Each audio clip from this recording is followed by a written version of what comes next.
Okay, good. So we're letting in people now, and we will be ready to start in a few minutes. So welcome everyone. Good afternoon for, I guess, most of you. Maybe good morning and good evening for some others. So welcome wherever and whenever you are. We're very happy to have you all online for our webinar on the European Partnership for Driving Urban Transitions to a Sustainable Future. We want to use this opportunity to inform as many stakeholders as possible and give you all the chance to have a say, to reflect on some of our developments.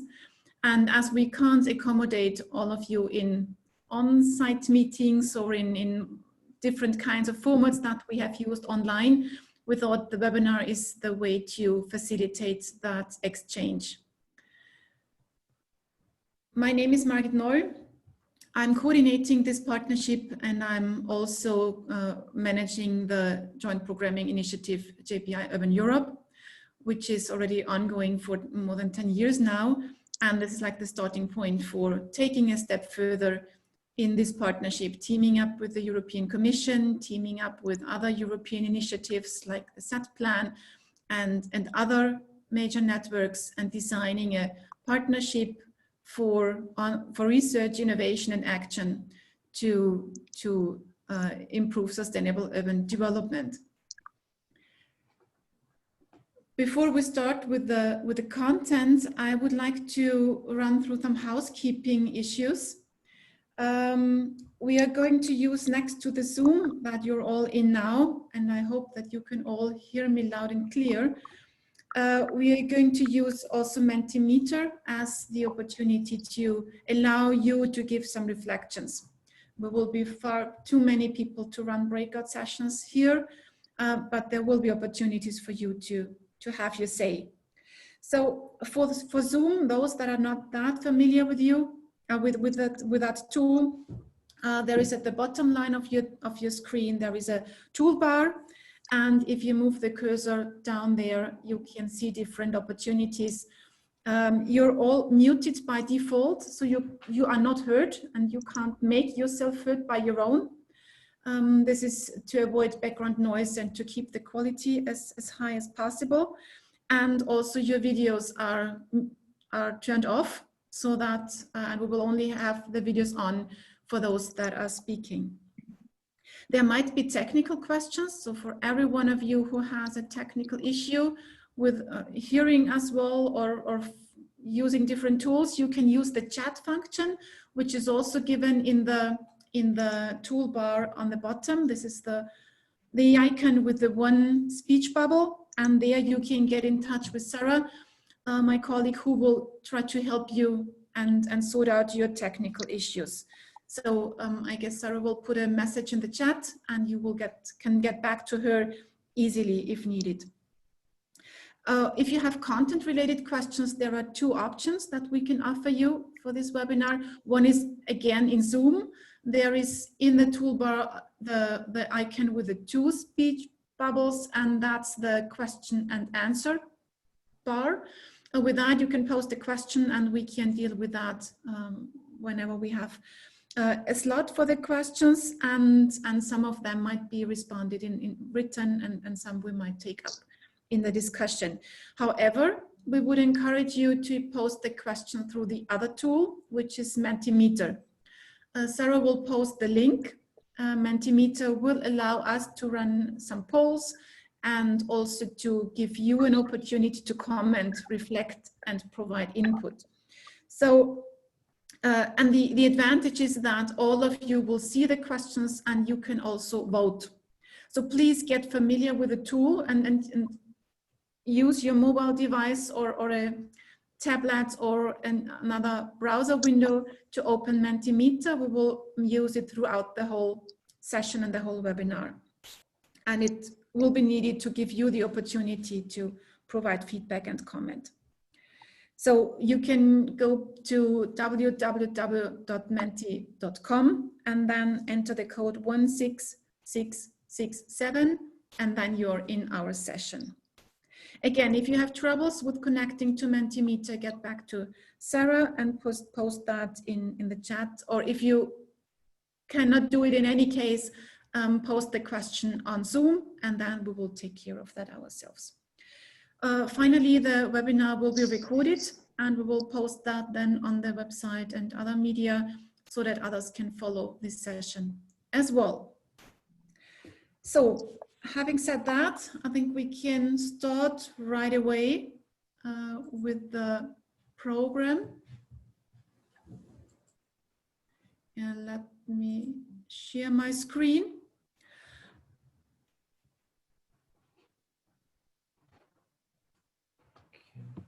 So,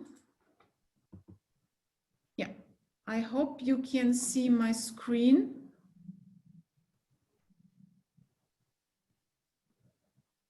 Can anyone confirm, Sarah? Yes, we see the screen. Yeah. Yes. Okay, thank you. The agenda. Thanks, right. So we will start with a welcome note by JPI Urban Europe and the European Commission, as this is a joint endeavor of both sides. We will run through an introduction of the partnership so that you see what the context is and what our main aims and ambitions and priorities are. And then we will have a Q&A session followed by some more specific input on the thematic priorities, implementation measures, and also the wider landscape of networks and initiatives we want to operate in. And for each of those 3 sessions, you will have the opportunity to comment and to provide some sort of feedback. And then there will be next steps on how we want to proceed, and also indicating how you can stay in touch and maybe contribute in the future. So with that, I would like to hand over to Mari Solerud, the chair of JPI Urban Europe from the Research Council Norway. Mari, please.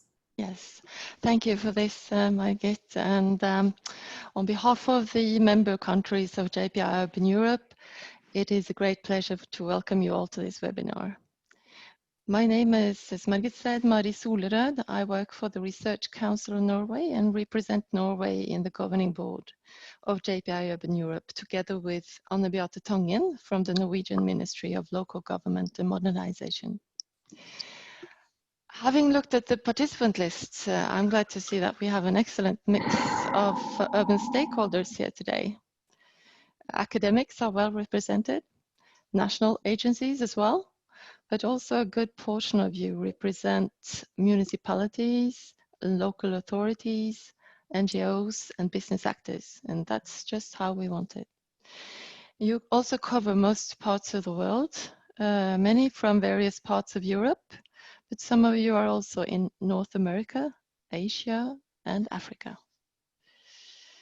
We choose to interpret this as a confirmation of the need for and potential of urban partnership that crosses disciplines, sectors, and geographical borders. Our aim for this webinar is to present the state of play of the new urban partnership, driving urban transitions. Who will take part in it? How will we work? And most importantly, what do we want to achieve? As many of you will know, JPI Urban Europe is preparing this partnership in close collaboration with the European Commission. We're also working with a set plan for the energy part of it, as we will tell you more about later. But we do not do this by ourselves. Many of you have given us your input and your points of view on priorities, implementation measures, actors, and governance along the way. Before the corona, you could give us your input face-to-face in meetings and workshops. But after the virus hit us all, forcing us to use new creative ways to engage digitally, many of you joined us in our virtual efforts to co-create.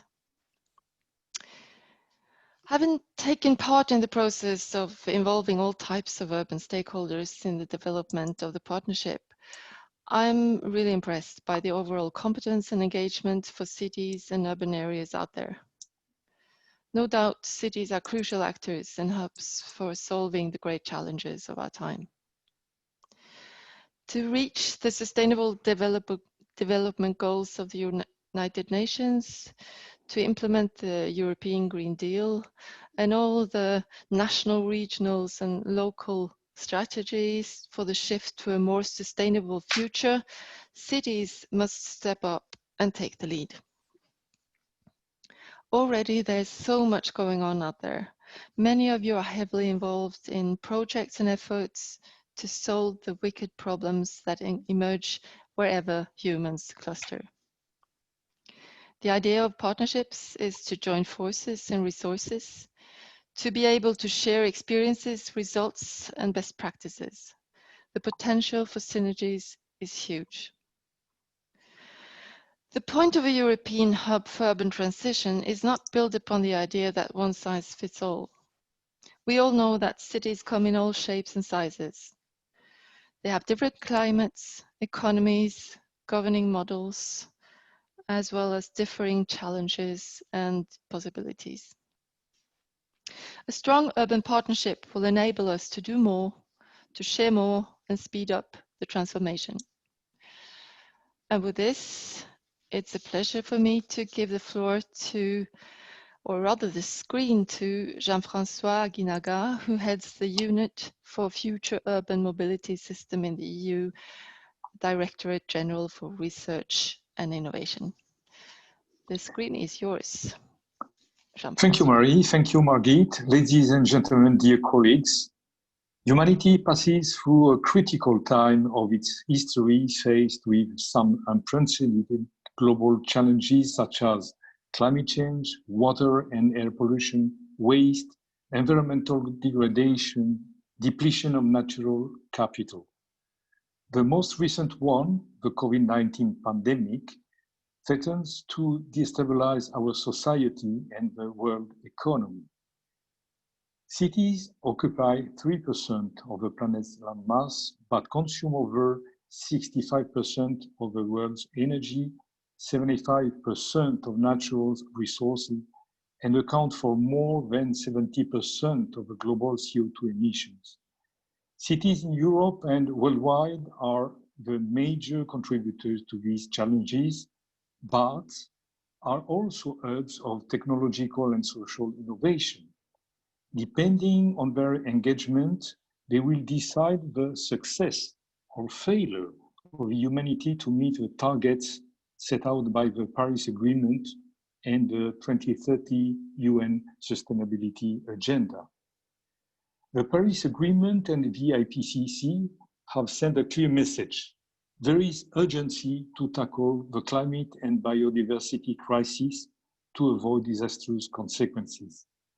Cities will have to take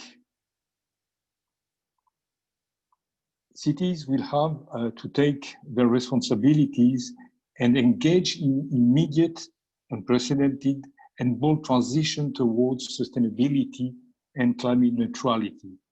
But cities are, in fact, struggling in setting up this transition due to knowledge, innovation, and technology data gaps and insufficient financial resources. EU and nationally funded research and innovation have an important role to play in assisting cities to define their priorities and set up their transition pathways to sustainability and climate neutrality. This is in line with our international commitments to the UN Sustainable Development Goals and the Paris Agreement and the political direction taken by the European Green Deal for more ambitious decarbonization and resource efficiency targets by 2030. Horizon 2020 rose to this challenge by investing €3 billion on urban research and innovation activities across the entire program. Horizon Europe will step up even further our ambitions. Further to traditional calls, Horizon Europe will be co-funding the Driving Urban Transition, the so-called DUT partnership, and the Mission on Smart and Climate Neutral Cities. They both aim at filling up the gap, the knowledge, investment, and political gaps, and help cities design and roll out their transformative pathways towards sustainability, carbon neutrality, resource and energy efficiency. I cannot emphasize more the importance that the Commission and the European institutions attach to co-creation and synergies among different policy areas, urban sectors, stakeholders, and the engagement of the society and the citizens for transparent, inclusive, and just transformations. The DUT can play a significant role in fostering and facilitating such processes for technology development, testing, and upscaling of the technological solutions, but also governance, business, and finance models. We want the transition to be human-centered. Experimentation of place-based evidence concerning efficacy of new approaches to engage citizens in participatory governance, policy, and decision-making processes is very important. Managing urban transition in a systemic challenge is a systemic challenge that cannot be tackled piece by piece. Cities will have to address their challenges within a systemic and inclusive urban ecosystem. In this respect, we are particularly pleased to see that right at the center of the DUT proposal lies a holistic, integrated, and cross-sectoral approach, as well as the linkage between vital urban subsystems such as energy, mobility, circularity, and environment. All these are to be analyzed through the lenses of some dilemmas such as governance, land use, digitization, public spaces, resilience.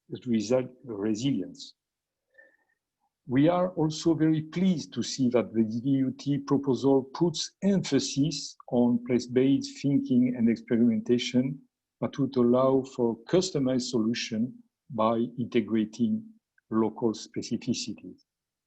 We consider that links of cities with other cities and regions in Europe and globally will enable them to shape and share solutions, capacities, experiences, practices, and skills.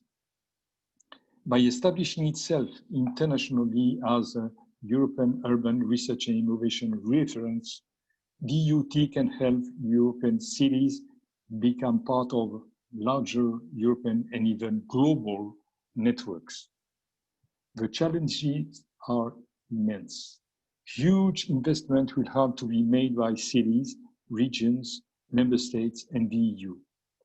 The DUT should continue its effort to mobilize additional actors, public and private, and establish synergies with other Horizon Europe partnerships, and indeed with the city's mission in a spirit of openness and transparency. Also, new opportunities should be sought within other EU policy frameworks, such as the Urban Agenda for the EU and the currently under preparation European Urban Initiative in the context of post-2020 cohesion policy. Ensuring the continuous political and financial support of the member states to the DUT partnership beyond the national funding agency is of paramount importance for its long-term sustainability. The DUT must ensure that relevant national ministries are closely associated to the elaboration of the partnership annual work plans, and that DUT activities are well embedded and aligned with EU national and regional policy and priorities. DUT must demonstrate in practice that it is a truly pan-European partnership. It must therefore serve the needs of a diverse and maybe even heterogeneous European cities. The presence of the national bodies and the national funding contribution provide DUT a formidable outreach capacity to such cities and the associated authorities, stakeholders, and local societies. This is the actual added value that the DUT can bring. It is fully in line with the leaving no one behind political commitment of the Commission. Ladies and gentlemen, let me conclude. We have an exciting and also challenging agenda ahead of us. DUT's performance will ultimately be assessed according to its capacity to deliver results and outcomes. It is a collective responsibility of all involved in the partnership. The start looks very promising indeed. The DUT concept proposal was of high quality and has been positively evaluated by the Commission's services.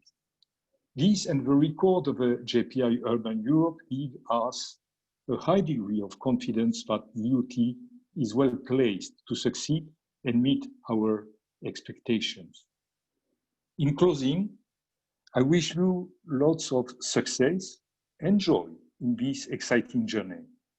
Needless to say that my services will accompany you all the way, and you can count on their full support whenever you need it. Thank you very much for your attention. Over to you, Margaret. Thank you so much. Thanks to both of you for your encouraging and positive words. And it's really good to see that we see a lot of support from the European Commission as well as from many European member states. And of course, we're also investigating opportunities for international participation in the partnership. And we're not there yet. So this is a work in progress. We have delivered our ideas and our proposal, as Jean-François said, but still we need to get the confirmation from countries. We need to get the commitments financial wise and in other terms. And then hopefully we can start towards next year, becoming a reality. But until then, I think we still have a lot to do, and we have to create the program in more detail, and this webinar today is part of that. So thanks again for your welcome notes, and I hope that set the scene for the coming 2 hours in the webinar. With that, I would like to take a next step and in a way give you all the word. We would like to get a bit of a glimpse who is there. Of course, we have seen the registration list, and we have also seen that we have a very nice coverage across Europe and beyond, as Mari already mentioned. So please add your city, let us know who is there online, even if we can't see each other, if we are spread across the globe in a way. So here we come. This is still very, very European focused. Again, many people from Vienna, Brussels, London, but also Liège, smaller cities.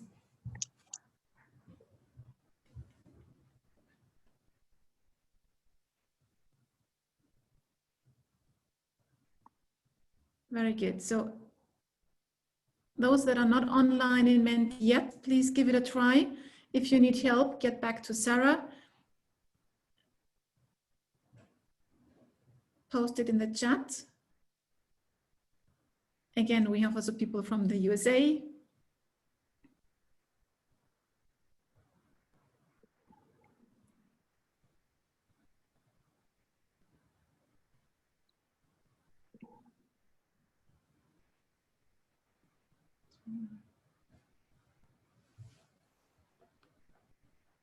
So I think this shows that we see a quite good network already, and we see many interests from across Europe and beyond, which we'll be happy to support and facilitate also in the future. Excellent. So we have about 230 people online, so I think we already get a nice coverage. Many of you are on Menti to share where you are. Excellent. I think this gives a quite nice overview. I would keep it with that and move on to the next question. You can still add if you want to. So let's give you 1 more minute to add if you want to join. And then we move on to the next question. Excellent. Thank you. With the next poll, we would like to see who you are in a way. We will get back to which stakeholder group you represent. And we have tried to cover all the various kinds of actors that are engaged in our program so far. And of course, we want to keep you all involved.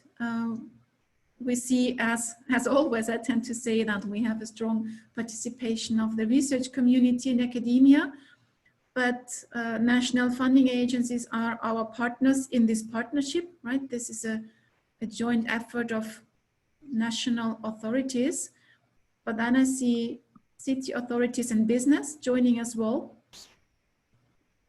Very good.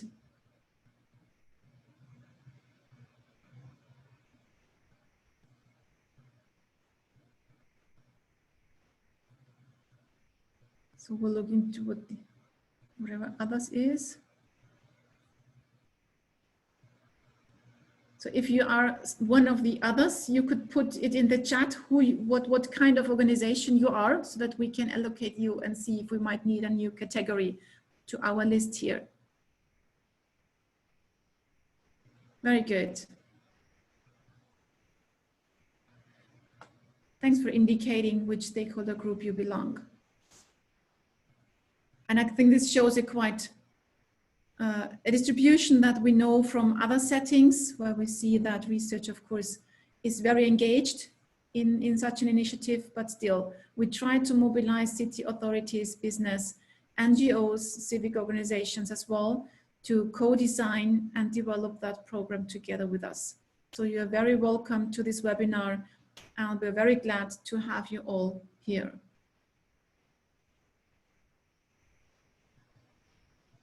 Thank you.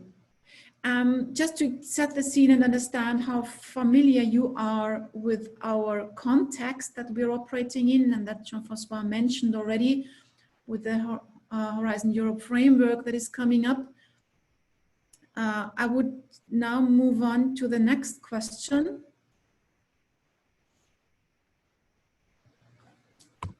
And ask you to indicate how familiar you are with the European Partnership Scheme on the one hand, and JPI Urban Europe as the main network on the other hand, so that we see how much background information we might need to give to you.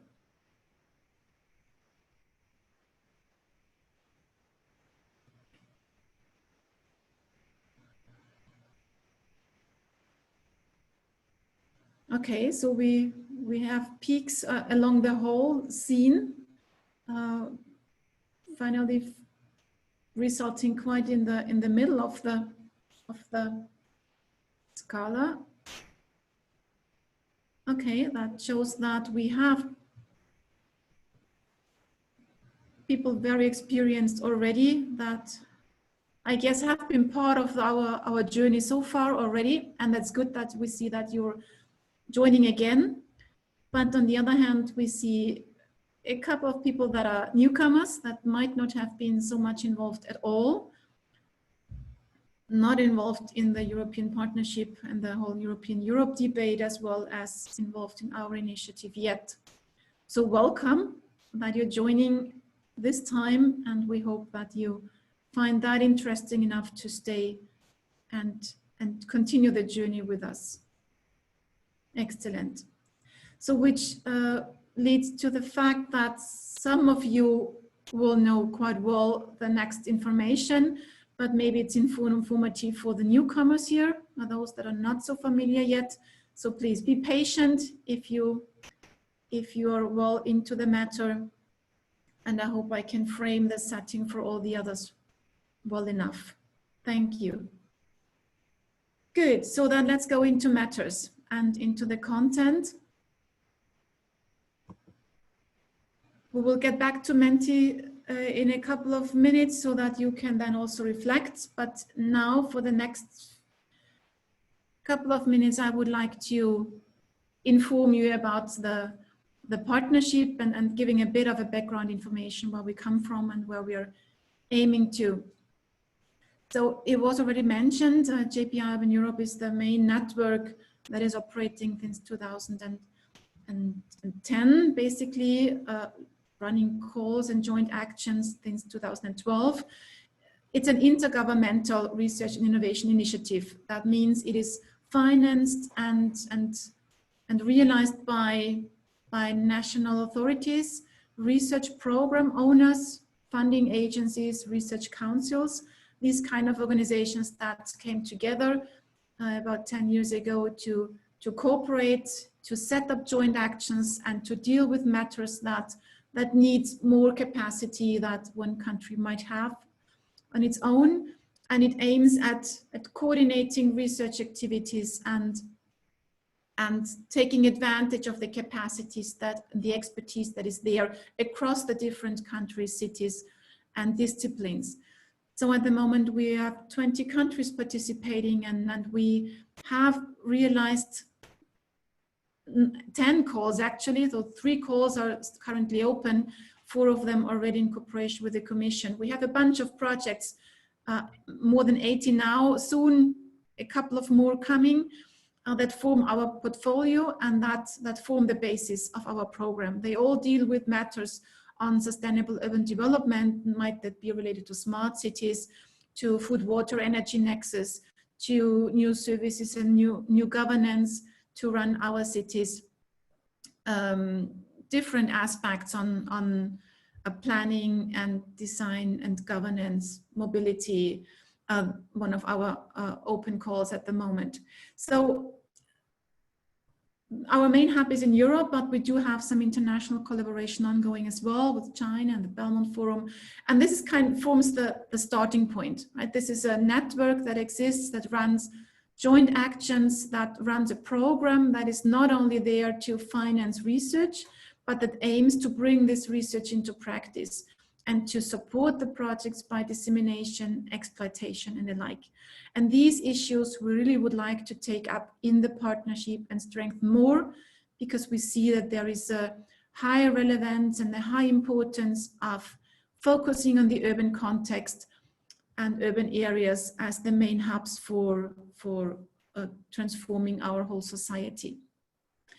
The European Partnership Scheme that has been presented and promoted by the European Commission, it defines a new framework. And I won't go into any technical issues here, but just emphasizing that it is a cooperation between member states and the European Commission. It's a long-term endeavor, so it's not on a one-shot once, but it aims for a 7-year cooperation and commitment so that we can really carry on research and innovation and action, joint actions across these countries on a multi-annual level, and that we can build upon actions and take projects further. It connects, of course, strongly to what we see in the Horizon Europe framework and the plans of the European Commission, might it be the Green Deal or other policies, the urban agenda for the EU. On the other hand, it really builds upon the national programs and strategies. So this is essential that whatever the partnership proposes connect to what is happening in the countries, in the regions, and that we build upon them and mutually learn and advance the programs and the cooperation. We do have a strategic research and innovation agenda as a backbone. This is a request. This is mandatory for all the partnerships. And we are there to not only implement this agenda through joint calls, but through a portfolio of additional activities to ensure that we create an impact in the cities together with all of you as the stakeholders and urban actors. So that's a bit of the framework. And we have been working on this partnership concept now for about a year, trying to set up the main orientation, the main guideline, and this is what I will run you through in the next minutes before we go into some of the details for you to have a say. If you see the vision which is outlaid here in the yellow box, saying that we, as also Jean-François mentioned, we are there to step up the game to tackle urban challenges. We see this as essential to meet the global goals of different kinds, and we want to do that by enabling local authorities, municipalities, business, and citizens, inhabitants, local initiatives to really work on their strategies and to bring global strategies into local action.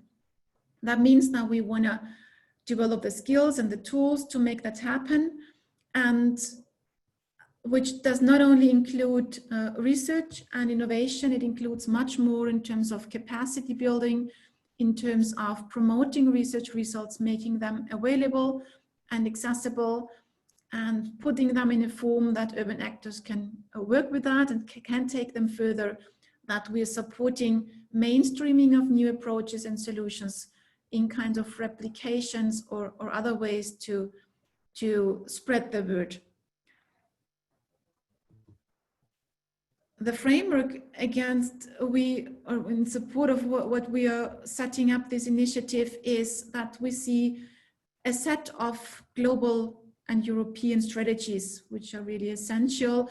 The Paris Agreement, the Sustainable Development Goals, it is the Urban Agenda for the EU, and now the Green Deal that was raised last year by Commissioner von der Leyen, President von der Leyen. So to achieve all these strategies and these ambitions, we are convinced that we need to get things right in our urban areas, in the cities and municipalities, in the neighborhoods and the communities. Otherwise, we believe we won't meet the sustainability goals at all. And that is why we have put up an agenda that really tries to cover this complexity in a wider sense. And as Jean-François mentioned with his request, that it's an integrated approach, that we don't cover the bits and pieces, but that we address the complexity of urban development as such, or as good as we can, actually. So we have started our development with looking at the SDGs, and the SDG 11 as the urban goal, so to say, is of course a significant entry point for our approach and ambition. However, we see that the urban dimension cross-cuts all of the SDGs one way or the other, and in that defines the relevance of urban transformation, but it also emphasizes the complexity that we need to deal with, because addressing one sub-goal in the urban context might lead to a specific solution, but it might counteract another action to address another goal. So when we are dealing with climate change mitigation, how can we ensure that this is done in an inclusive way and that we don't lose quality of life? If we are dealing with public spaces, how can we ensure that they consider the needs of different groups of society, that they consider different interests of various stakeholders, that they are multifunctional. So there are easily seen a couple of conflicts or issues, policy issues that need to be addressed to make sure that we have a broader approach to the various issues, and that we avoid dilemmas and conflicting goals, but create the synergies across the various sectors and disciplines. So that's basically the ambition that we have, to identify those critical issues, because that would allow us to add to a lot of developments that are happening nationally or on European level already, connecting them and bringing them towards a higher synergetic level. In this way, we want to take advantage of technologies, of the evidence, of different cooperation schemes, and connect them and assess them, take them further in terms of business models, in terms of creating capacities, governance schemes, and the like. So we believe that we need to build these capacities and communities to transform our cities in all layers, in research and in policy, and the city administration, in business, and the communities and society at large, in order to deal with those complex matters. We see the advantage of doing that in a transnational initiative, that we can bring the global goals into the local context, because urban development is place-based, and we need to ensure that we bring the spirit and the requirements and these goals into the local level, create fields for experimentation to create new approaches, how we develop our cities, but on the other hand, take benefit from those solutions on a wider scale and benefit from this through exchange, mainstreaming, providing input to maybe global policy making from those local experimentations and actions. So in that sense, we see us in between the global policy making and the local actions. We want to create a community, a platform, a framework that allows all of you to take advantage of, to join, to exchange, to learn, to experiment, and to benefit from. The goals and objectives that we have laid out for the partnership accordingly is, on the one hand, to build the capacities and the communities, which means that we wanna mobilize the various stakeholder groups in different ways. We want to ensure that the research projects and innovation projects that we are funding at the end of the day are meeting the needs and goals of you in the cities, of the policymakers in the cities, city administration, business, entrepreneurs, and of course citizens. And for that, we need to design calls accordingly so that we understand the needs and that you're part of those projects, that you can have not only a say in the design or benefit afterwards, but that you're an essential part of what we're doing.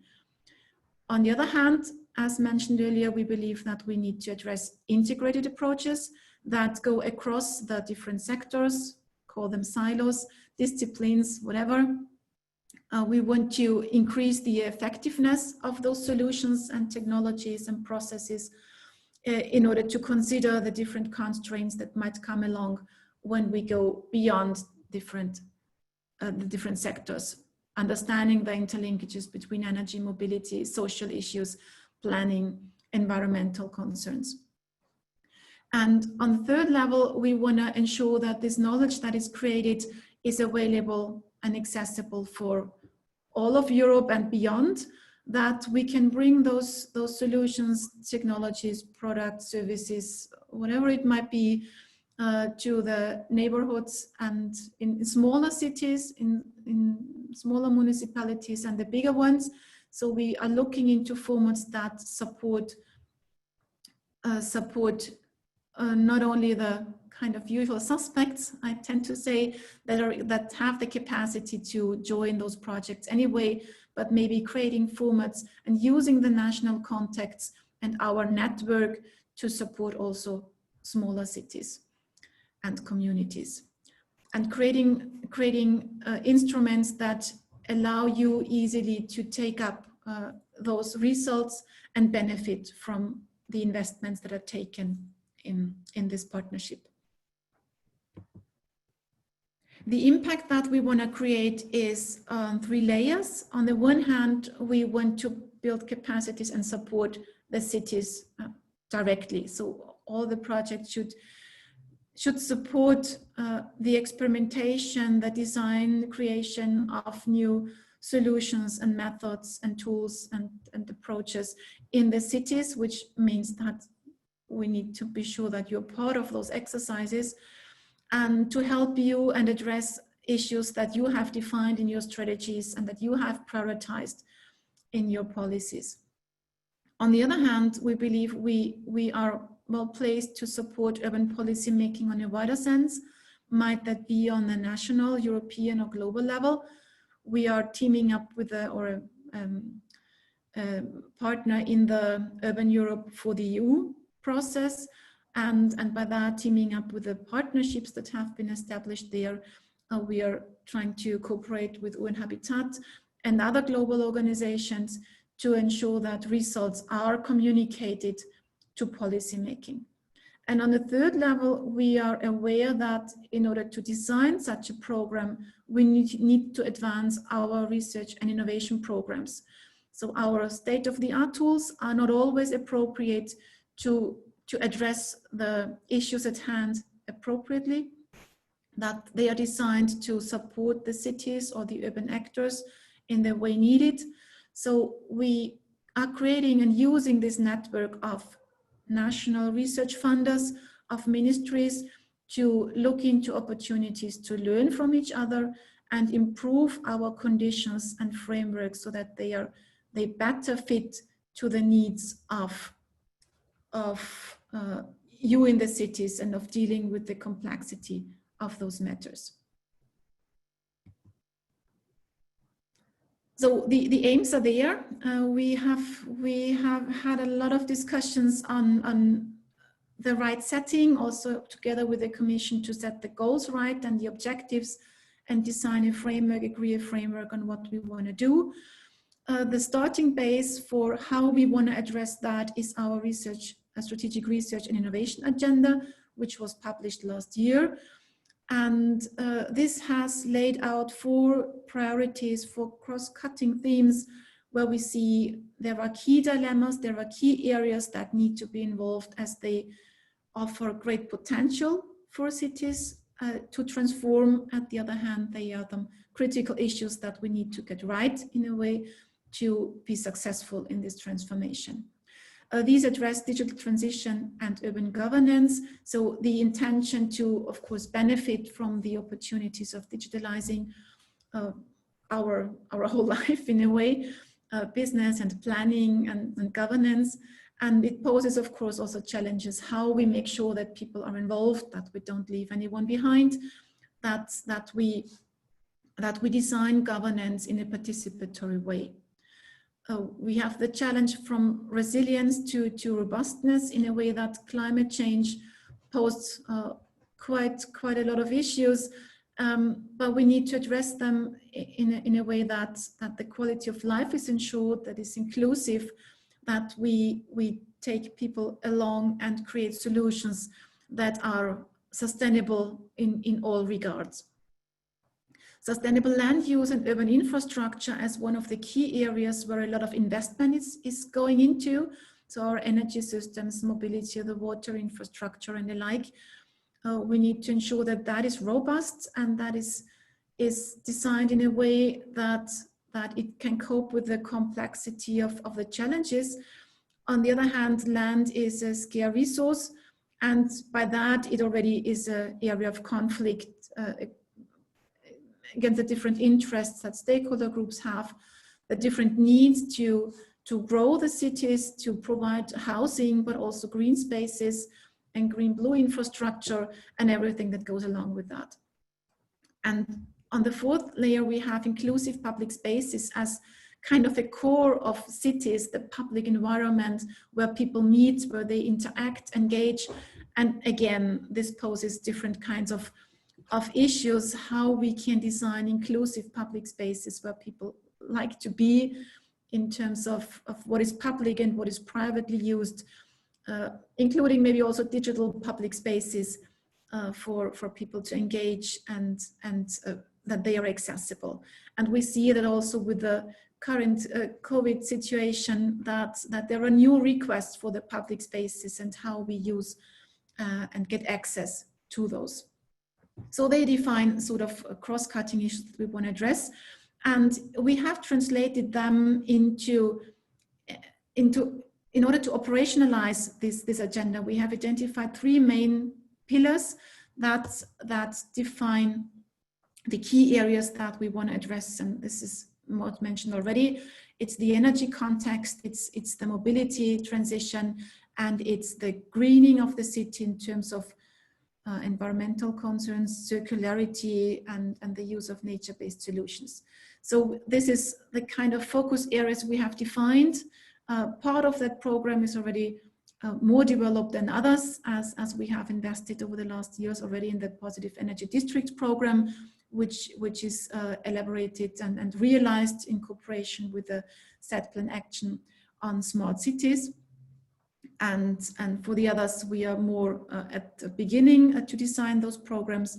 But generally speaking, this is the orientation that we want to give to understand these 4 dimensions and these four areas, how they play out in these 3 pillars, in these 3 key sectors for urban transformation, but also understanding the interrelationships between them, as we hear from cities more and more the request to not tackle those sectors and pillars in isolation, but now we need to understand the interrelationship and come more and more into an integrated urban planning and development to take use of those different solutions and opportunities. So with that intro, I would stop here and see if there are any questions from your side. So please, I know that might have been a longer intro to frame the partnership, but you're very welcome to post question either on Mentimeter or through the Q&A part at Zoom, and we will take up the questions as much as possible. So please, the floor is yours. Okay. Mm-hmm.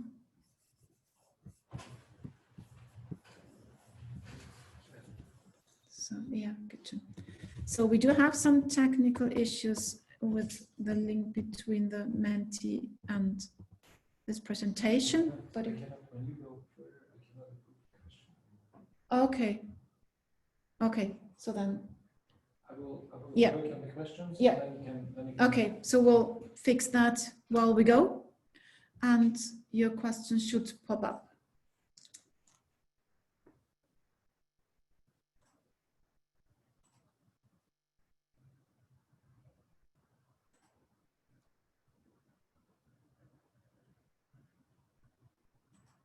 So I see some questions popping up in the chat, and there might be more in the Q&A session.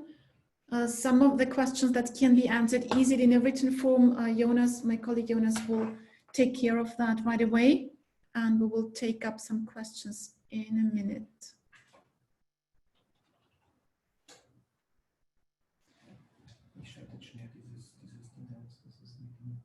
Yeah. Okay. Yeah.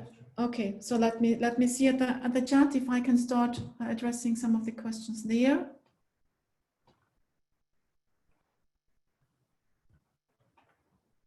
So there is one question regarding the what is urban. One of the questions that is regularly coming up, and what is the peri-urban context. So we don't have a fixed definition in our partnership concept per se. We are on purpose working with the urban context as a kind of flexible framework to deal with the matters in urban areas. Might that be a smaller municipality or a metropolitan area? Of course, there are many questions dealing with the peri-urban or urban-rural interface, and that's quite natural and will be taken up in wherever, whatever context it is appropriate. As some issues really address a very urban context, some have an interrelationship with the regional context, some in particular when talking about mobility, it's commuting in between and providing schemes in between, and in that sense we will apply the kind of framework that is appropriate to address those questions.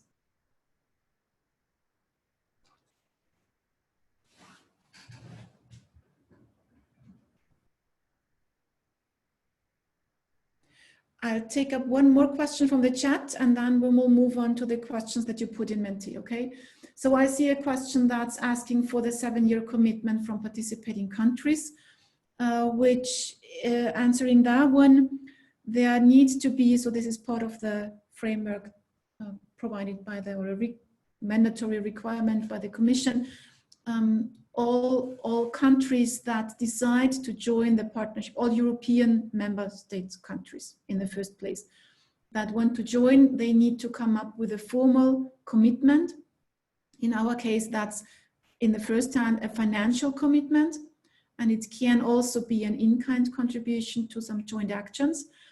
But in the first place, it needs to be a financial commitment to co-design and co-finance joint calls and invest in the program. And that needs to come in fall this year.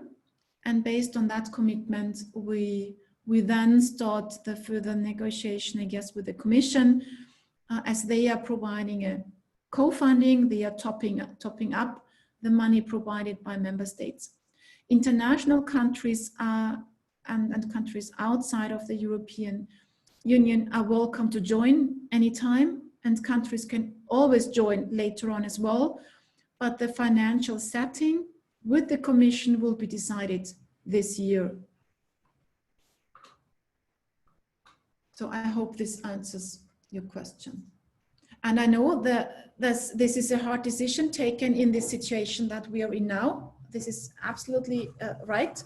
But that's what we need to get going, as Horizon Europe should start next year. And we need to get the frameworks right in order to be part of the first wave, which I think is a positive signal that we are seen as mature enough to start right away.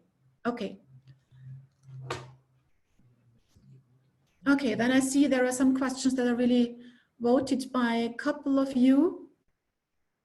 Oh yeah, one of the quite natural questions, the mission and the climate neutral city and our partnership. And I don't know if Christos is here as well, that you might comment on that, because he's engaged from the side of the Commission in both. From my point of view, I can say that we are following the development of the mission very closely. We have informal discussions with some of the mission board members, and we see that there are several easy links between the mission and the partnership. The formal setting is different, right? The mission will be run by the European Commission, and the partnership will be run by the network of member states in cooperation with the Commission.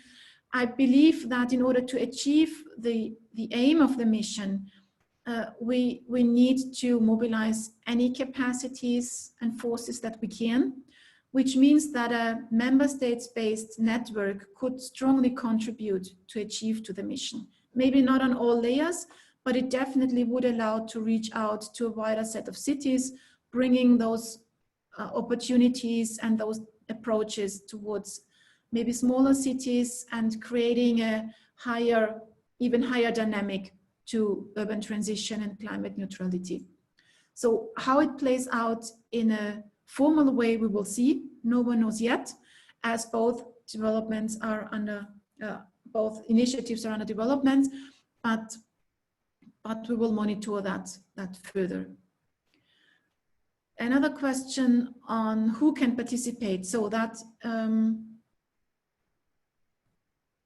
so the formal partners of the partnership are national authorities that fund and finance research and innovation programs, which is either a ministry, a funding agency, or a research council. However, it works in, can we keep the other one? Okay. Yeah, okay. So these are the formal partners that invest. These are the decision makers on what is then really happening in the partnership. However, you as I take, you're a business representative, you as a city, as a business representative, as a civic organization, you can participate and hopefully benefit from the partnership when it's then in operation and join different kinds of activities. The setting will depend on your national framework, right? So even if it's a European initiative, national rules apply, and depending on which organization is joining from your country, this will define the conditions for you to join and receive funding in calls. On the other hand, we will run different events, networking, capacity building, training issues of different sorts, hopefully, and then you can join those in any case. I hope this answers that question.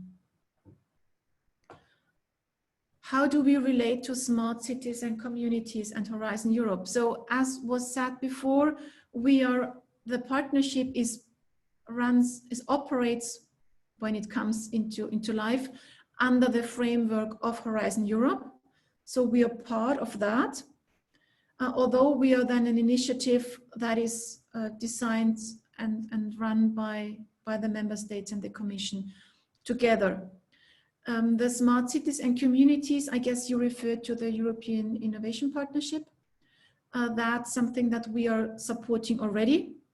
And also that relationship will be defined as soon as all the conditions for Horizon Europe are in place.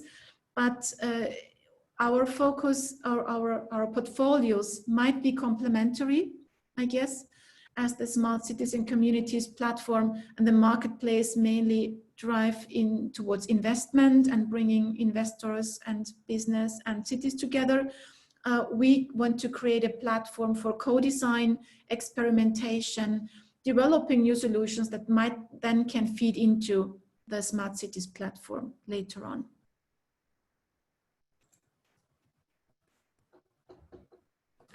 Okay, yeah, we have seen that. Oh yeah, I think for that it's a bit too early to talk about that. We are not alive yet, right? We are under development. The decision if we are going live, I guess, will be taken until end of the year, and then it will take a bit longer until the first call is launched. But as mentioned already, the funding mechanism and the eligibility conditions will be defined on a call-by-call basis, depending on which agency are joining, which focus we are aiming at in the call, and then it will depend on which agency or which national program participates, because that will define the conditions for you as an applicant. So I think it's far too early to talk much about that. You can look into the calls that we did so far. I can just confirm that we very much want to also experiment with the conditions to ensure that cities, city administration, authorities can join calls and projects and be eligible. We can't promise that yet for all instances, but it's definitely an aim to ensure that you can all team up. And this goes for all the stakeholders up here.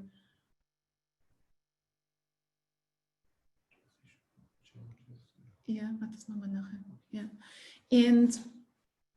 And we also are aiming at different kinds of calls. So there might be calls that are maybe more research oriented or calling for new development of new technologies and tools and systems. And some might be more oriented towards the innovation, bringing those solutions and technologies into life, understanding what that means for the management, the planning and the governance of cities. So we hope that we can widen the scope of calls, and by that also play around with the eligibility conditions and who will be a partner and maybe who not. Okay.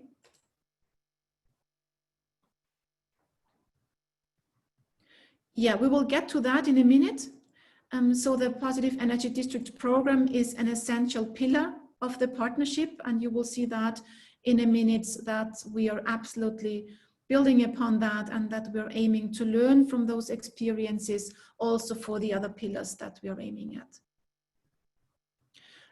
We are very welcoming partners from abroad. As this is initiated by the European Commission, we are now mainly running all this on the European level, but we are aware that that the partnership addresses issues that are hopefully relevant and interesting for other countries and partners from different continents. And with that, we are very open to start a discussion with networks or with agencies, ministries from other countries globally. We already approached some of them and tried to make them aware that there is something coming up on the European side. So if you are in touch, or if you represent such an organization or get in touch with someone that could be a partner, an international partner, we would very much welcome and encourage that. So let's take one more, then I will take one question that we had that already. Yeah, that's an interesting question, and I don't have a formal answer to that yet. So will JPI Urban Europe be kind of replaced by the partnership, or will it maintain? In the first place, this depends if we really get to the partnership. And this, we are discussing the governance model. We're starting to discuss the governance model, right?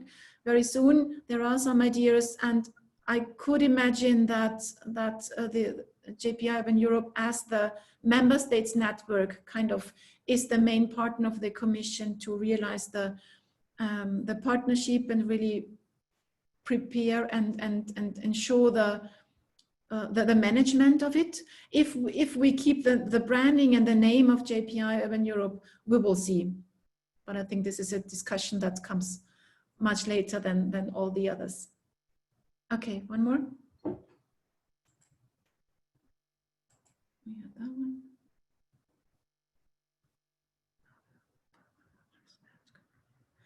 Yeah, thanks for that question. This is a very important one. We are encouraging our partners and all countries interested to really get back to the national key actors, to the regions and the communities, in a way that we are convinced we need a national coordination mechanism to ensure a solid engagement and mobilization of all the various actors. So we are running it, so to say, the show on a transnational level, but we need the national partners to really mobilize all the various actors and build national communities and engagement. And we are looking into models how we can ensure regional partners, governments, if you will, to join in different ways.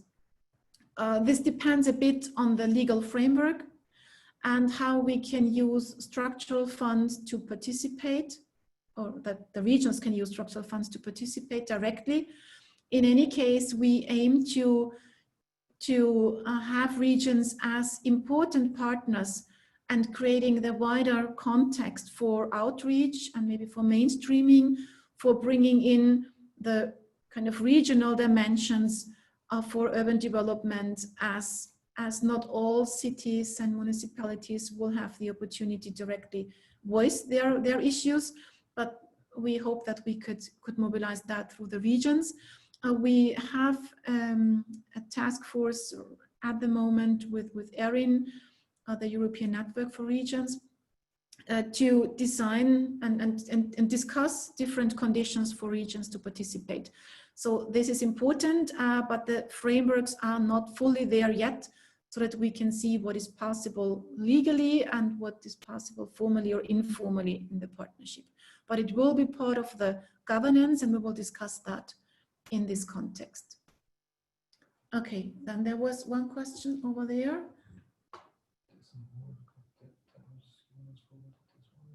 Yeah, so there's one question on the dilemmas and how this translates to the pillars. We will get into that in a minute. Okay. Okay, so then let's see. I think I would take one last question here, and we will.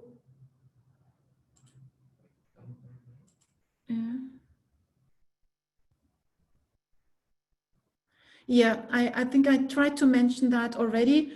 There will be calls for research and innovation projects, but honestly, I think we need to go beyond that. So with the partnership has the ambition to take a step further into towards the action. Let's call it like that.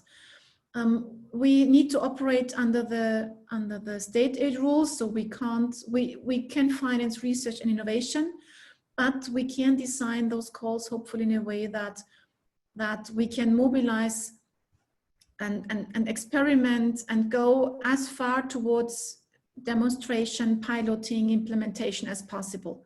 So what we see is that there was so much investment in research and innovation in this context over the last years. Now, we definitely don't want to redo any of that, but we want to address the interrelationships. We want to take advantage of those results and bring them into life, hopefully. So you will see that when we look into the details of the programs, that we really aim to support the actors to take use of the knowledge and then really get that into action. And this might need frameworks that go beyond the rather traditional R&I schemes. But again, also that is to be discussed with all the partners and needs to stay within the rules that we need to comply to.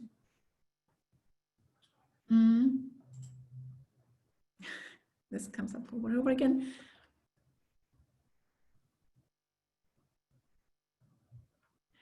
Sort of, yeah. So the calls, what we're doing now is designing the main framework and the strategy and a kind of multi-annual call agenda for the whole program. So defining the framework and the main strategy we're operating in. Each call will then be co-designed individually, and each agency and partner will decide upon joining the call individually and very case-based.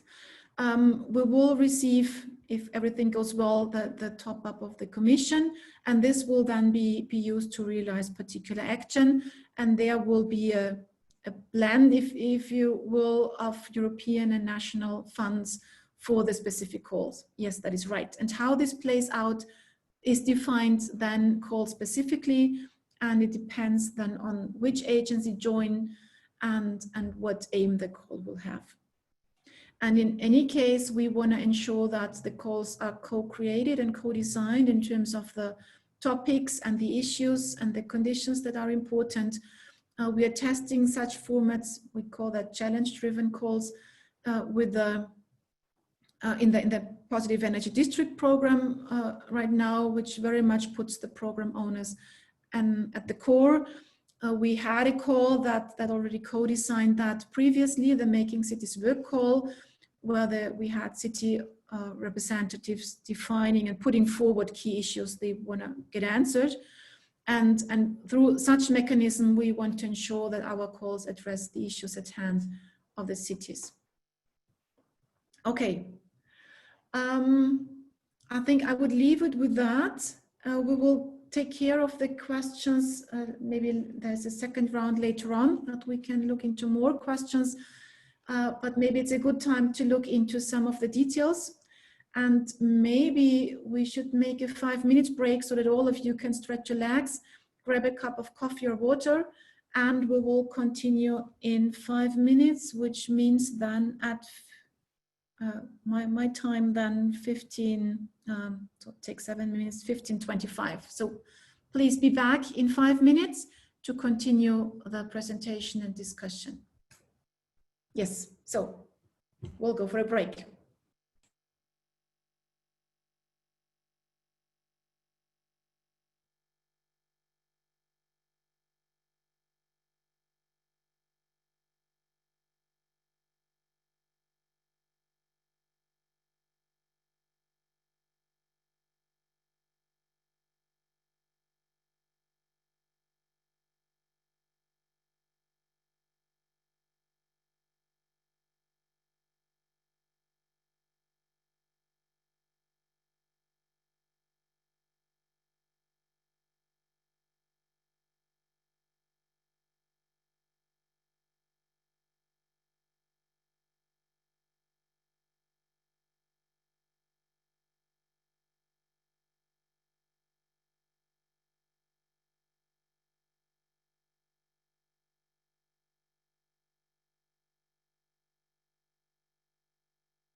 So welcome back.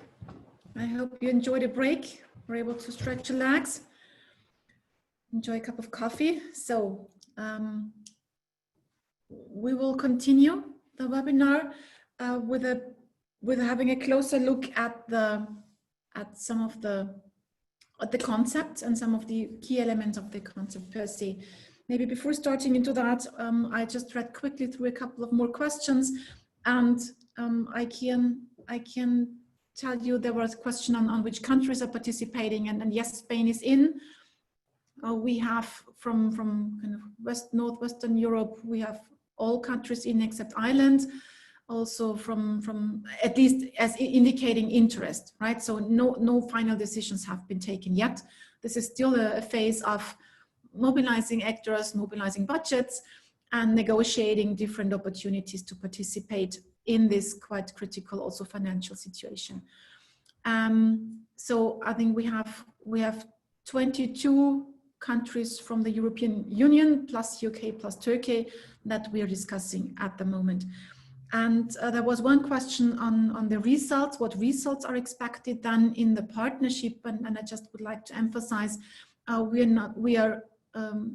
we are interested to get results that are of use for the cities, right? So it might not always be a report that's the most applicable solution. It might be a recommendation, it might be tools, methods, technologies, approaches, systems, policies. There might be a range of results a project could look into. This is then really defined by the call and by the different pillars in more detail. So with that, I would like to, we had a look at the pillars and the cross-cutting issues before we started in the Q&A. And I would like to pick this up now because we had a consultation and we had Agora dialogues involving and inviting stakeholders to join and come up with their reflections on the basic concept that we prepared. And out of those feedbacks, and part of some previous work, we are now proposing different focus areas for the pillars to really give that a more kind of mission-oriented approach, to have a clear goal defined that allows us to orient the calls and the actions accordingly, that we're not in general supporting such developments, but that we give that more direction. And like the reference for such an approach is the Positive Energy Districts and Neighbourhoods program, which already mentioned before, was initiated by the SET Plan Action Smart Cities, and which is now implemented in cooperation with Urban Europe. And that already designed a program and a mission and an ambition to realize 100 positive energy districts until 2025 in Europe.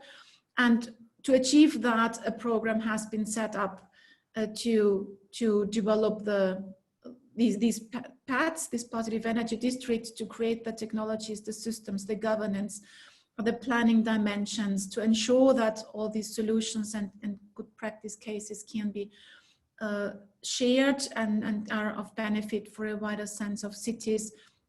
This is done in very strong cooperation with cities and municipalities already. So there is a case and a program that was already started 1.5 years ago, and that forms now one of the main pillars for the partnership. In addition, we have defined 2 more pillars to complement that and cover key areas for urban transformation. And the reason why we decided to select those is that if you look at the cross-cutting pillars, the dilemmas as we have defined them in our research and innovation agenda, they identify very essential key issues that we need to address.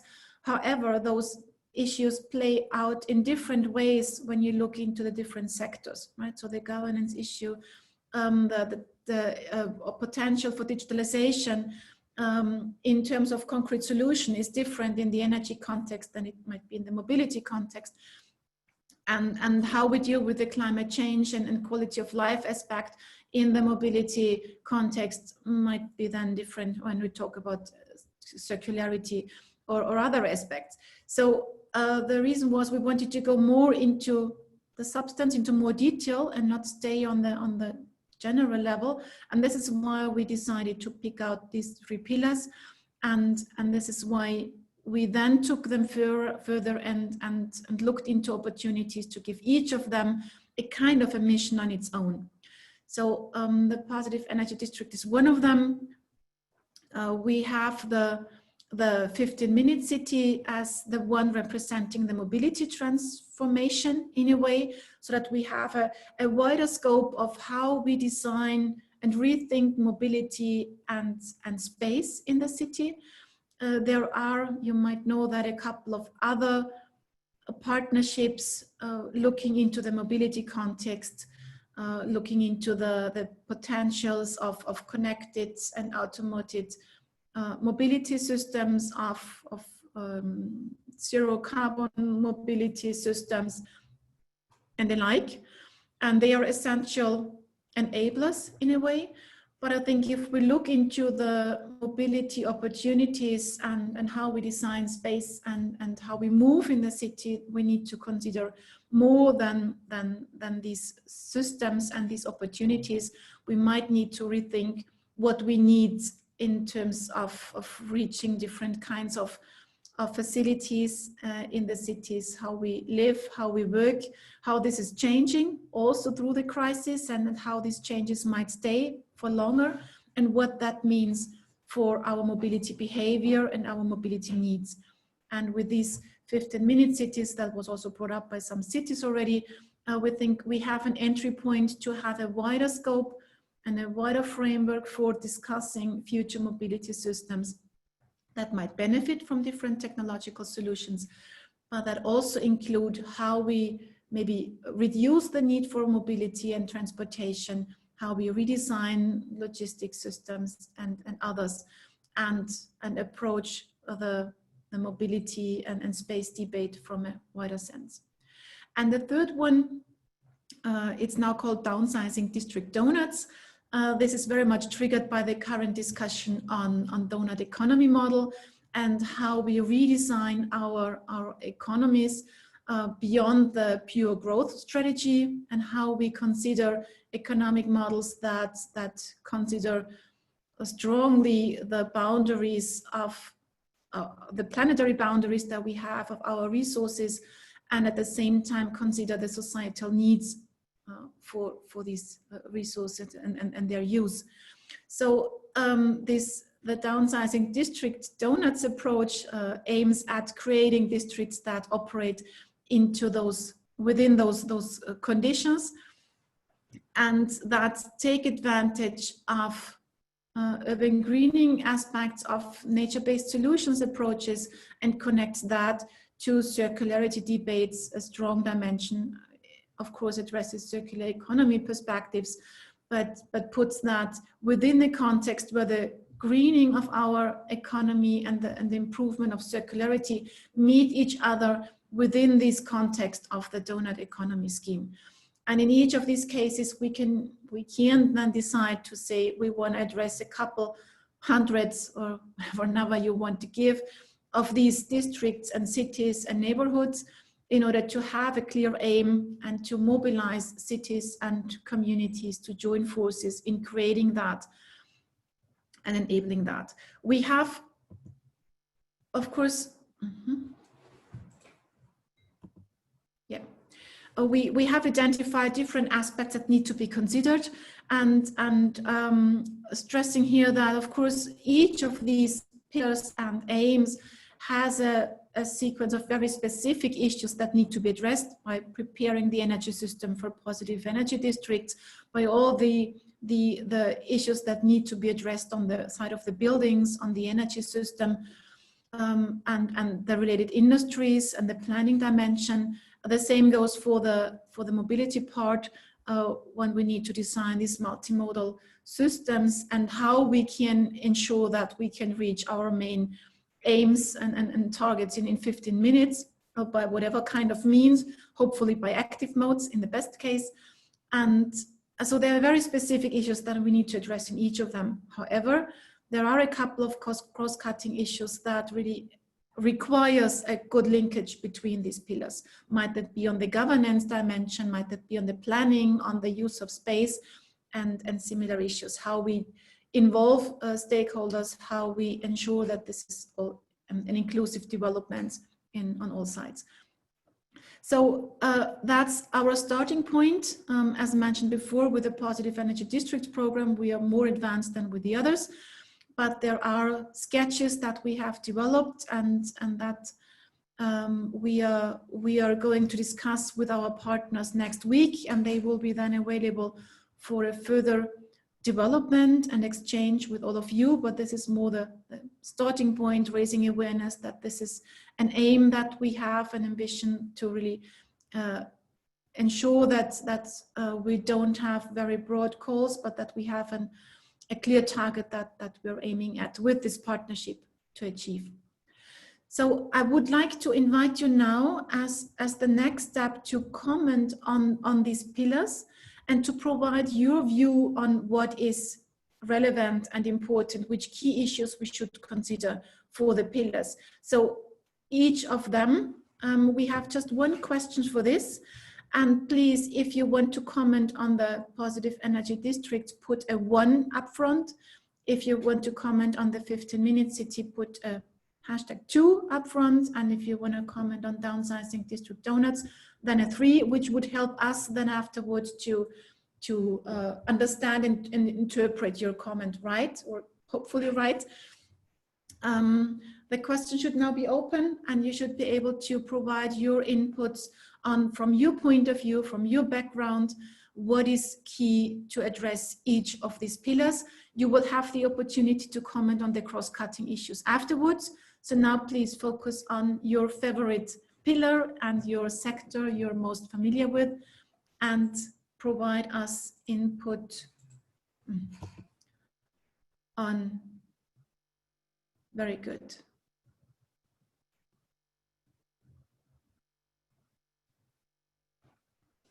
So the first one is already here. Yeah, we see a hashtag, but not an input. So try it again.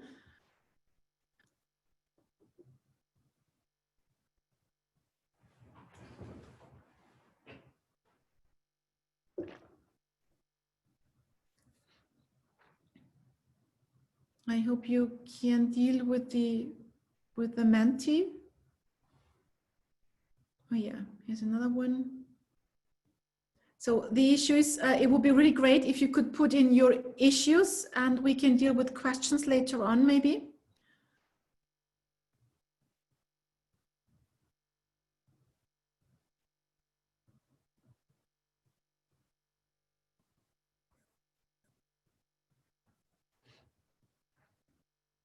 Very good.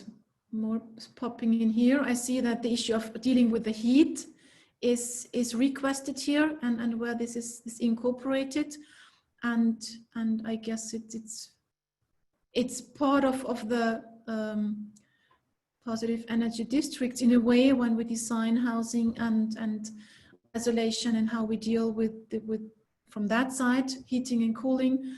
But I guess it's also in the pillar of resources and nature-based solution and how we improve that one. Yeah, biodiversity, I see that as a question. Biodiversity is part of that, and it's definitely part of pillar 3. Yes, that's right. And a very important one. And from the point of view at the moment, water is more included in the pillar 3. At the moment, it's not an essential part of the Positive Energy District, but it's definitely of the circularity and greening part of the program. Yes, the circular economy, yeah, you see, and it's quite obvious that these pillars are very much interlinked, and that we want to put a lot of emphasis on the interfaces in between. I see that most of you are wondering how this is all going to be connected. The circular economy will be a major part in pillar 3. But of course, circularity when it comes to how we design the mobility system will be an issue. Yeah.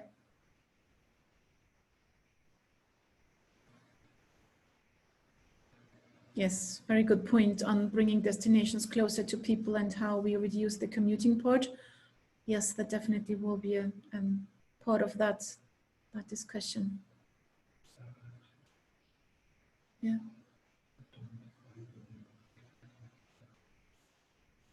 Yeah. So we're encouraging you to post your issues. So what are the issues that we need to consider in the pillar aspects that should be taken up by those pillars from your point of view to ensure that this meets stakeholder needs, that meets your priorities, whatever urban actor and stakeholder you are. Last mile logistics, yes, right, this is definitely a part.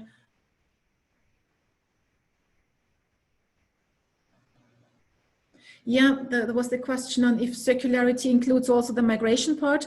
That is something that we need to look into in the next phase. We, of course, we at the moment, we do have a migration call even open, and while we're looking into the migration aspects, how far we can include that as a priority needs to be seen. But it's a good comment, thank you.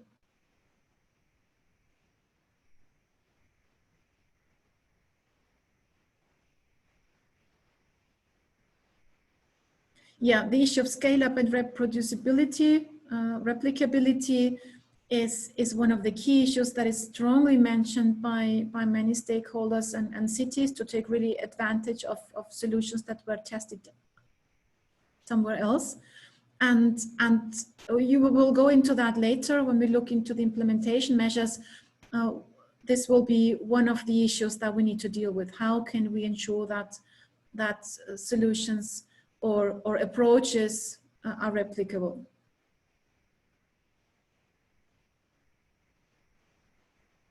Okay. I don't see many more popping up here. Oh yeah, there are, yeah, okay. So I'll give you some more time to elaborate on that. Mixed city and social life. Yes, this is a cross-cutting issue that we need to deal with in all of that, but in particular, it plays a role if we look into the 15-minute cities. Yeah.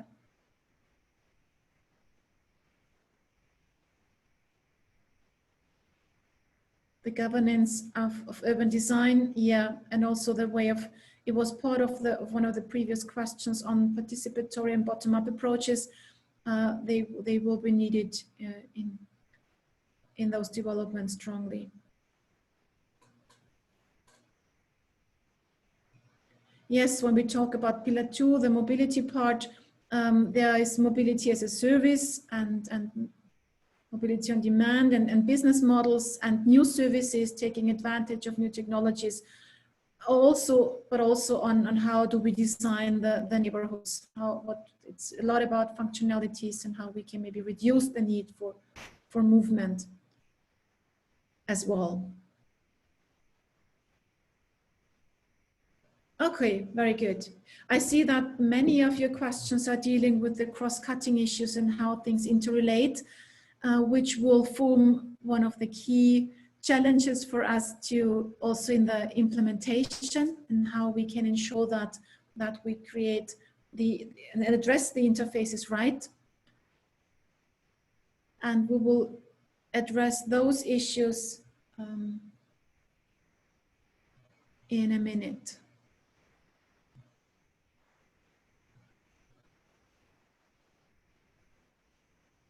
So thank you for that input. Let's move on to the next one. And here we are. We're exactly now at these interfaces. And of course, in our description, we have highlighted the interfaces and how things are connected and how the 15-minute cities, what has, of course, very strong relationships with the energy demands. And the question was raised that in the positive energy districts part, mobility plays a major role. That is right. But I strongly believe that mobility has other aspects to cover as well, insofar as we need to look into the mobility needs, how people move, where they need to go, that mobility is accessible and the like, and those issues not necessarily are covered in the Positive Energy Districts program. So that's why we thought it's worthwhile having a program on mobility on its own. And you see some of the links here. When it comes to the flows of materials and the circularity, this is something that we need to address together with the third pillar on the greening part. When we talk about shared economy, the models and opportunities for business and infrastructure providers, service providers need to be discussed together.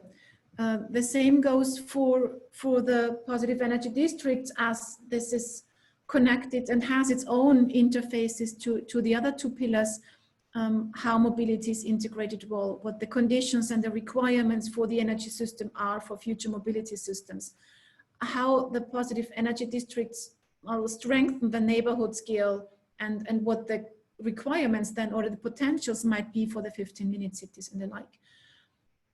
The same goes for conditions. How does it connect to the green-blue infrastructure? And we haven't discussed a lot about the water context yet, but I see that it was coming up in your requests quite a lot, so we will consider that. And the same then for downsizing the district donuts, also that has specific interfaces, and just some of them are highlighted here, but there might be much more. And we have in our consultation and the Agora discussions that we had recently also discussed these commonalities, because from our point of view, we want to really strengthen these integrated approaches. So we want to have then also address them in the calls well, so that we see how can we ensure that stakeholders can deal with their issues in a wider sense, and not just from the specific sectoral point of view. And you see here in some comments that we received so far on what are the commonalities, what is important to consider across the pillars. And this goes back to very general comments that we need to look at the SDGs as a reference to really ensure that the wider context is given. It goes down to data and how they are used or produced and accessible across the different pillars, how we deal with inclusiveness, stakeholder engagement, and bottom-up issues, business cases. So I think a wide range of issues is covered here. But again, we would like to give you the opportunity to comment it from your point of view. So the next Menti questions addresses the key issues across the pillars, or the in-betweens, if you will. And what do we need to consider in order to strengthen the synergies, exploit the potential from this integrated approach, or maybe avoid barriers that would be created if we just focus on one or the other and not in an integrated context.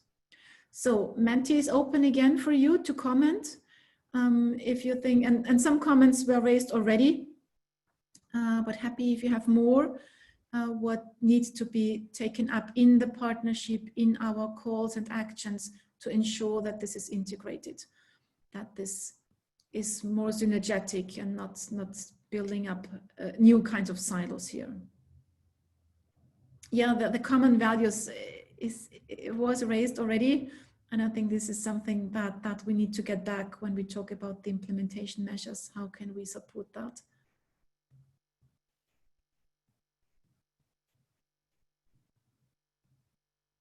Yeah, the collaboration between sectors is always challenging, and you will know that if you're working in a city or in academia, you working across this sector is always an issue. But we really want to open the box and facilitate exchange across these different silos and sectors and disciplines.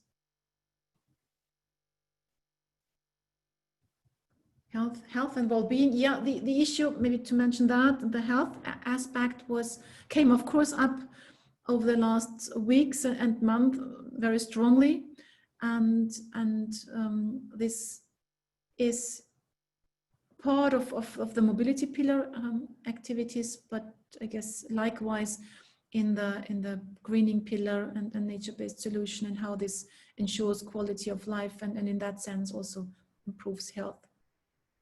Spatial planning, something that we need to and urban planning in different ways is something very essential.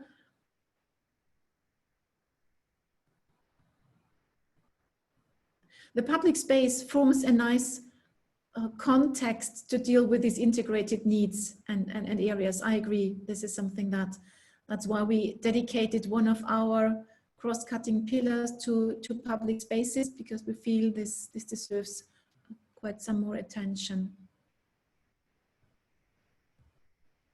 That's very valuable, your comments on that. Thank you.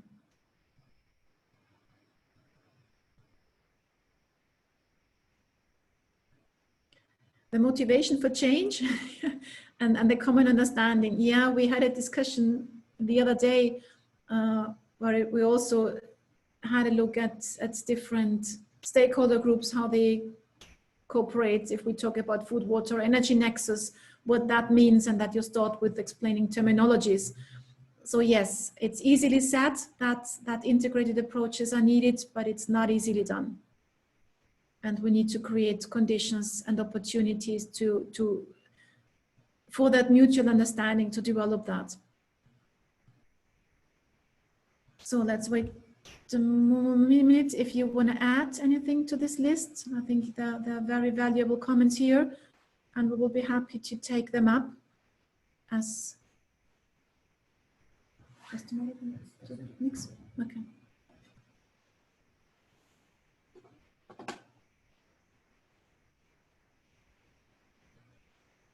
The cooperation across the different government, municipalities and industry. Yes, that's right. And we hope that we can create a mechanism to support that. If we want to take the step toward action, this is absolutely needed. Yeah, and an interesting comment on the scale of action. That we will have different scales. It might be the neighborhood, it might be the city boundaries, it might be the overall metropolitan or wider region. And we need to, and this goes back to one of the questions, what is urban, right? So we need to work with all of them as appropriate to address a particular question.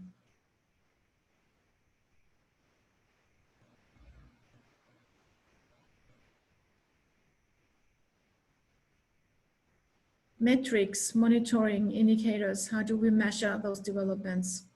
Yeah. Okay, thank you. That's very much appreciated that you provide your insights, and we will be happy to pick this up, because this also for our discussion with our partners, that's an important reference to see what comes from the community. Okay, so with that,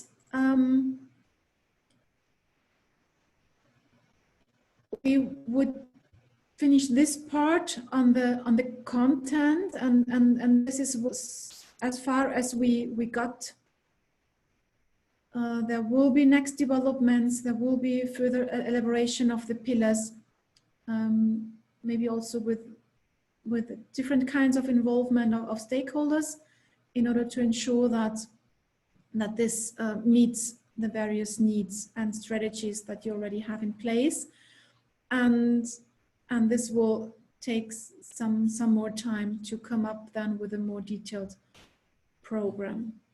Okay, so with that, I would like to move on to the next aspect on the implementation measures. We received many questions on how will that be implemented, how can you participate, how will the funding look like, and similar questions. And again, there is no answer for all the questions yet, but we have identified, or at least designed the framework and the different levels of actions that we want to realize for the partnership, which in the first place, of course, includes the co-creation and validation, testing, demonstration, whatever it entails, of knowledge, technologies, approaches, solution systems, the whole whatever it means to address an issue, which means that we would run joint calls, that we would fund research projects, innovation projects, alignments, different kinds of cooperative actions. And of course, this will be the most visible part for most of you, and maybe the most essential one, because that's where the money will be.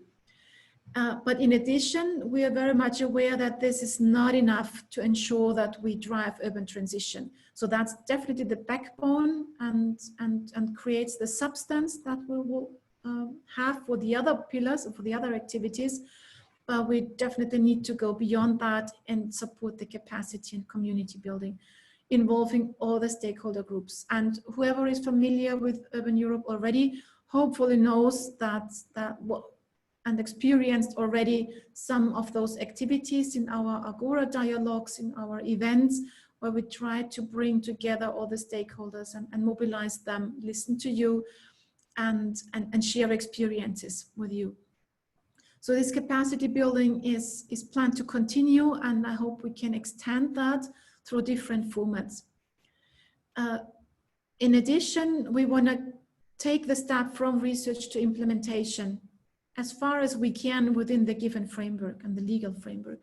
But that means that we want to make available and accessible all the results that are achieved in the projects, maybe not only by our projects, but also by national ones, or European ones, or international ones, and create a platform, a knowledge hub that is where this information can be found, where you can connect to those people that develop that you can exchange on experiences.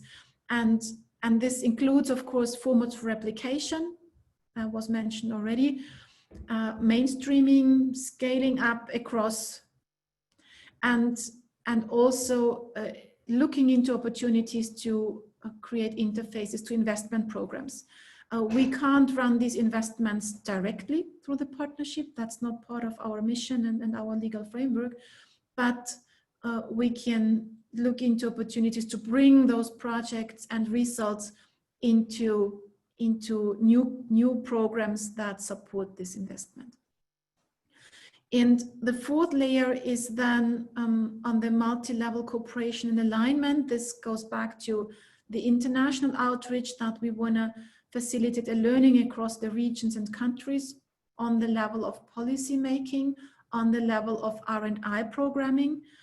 And of course, it entails the cooperation with other networks. And we will get back at the end of this webinar on how we see the landscape at the moment, and what kind of interfaces we need to ensure for that.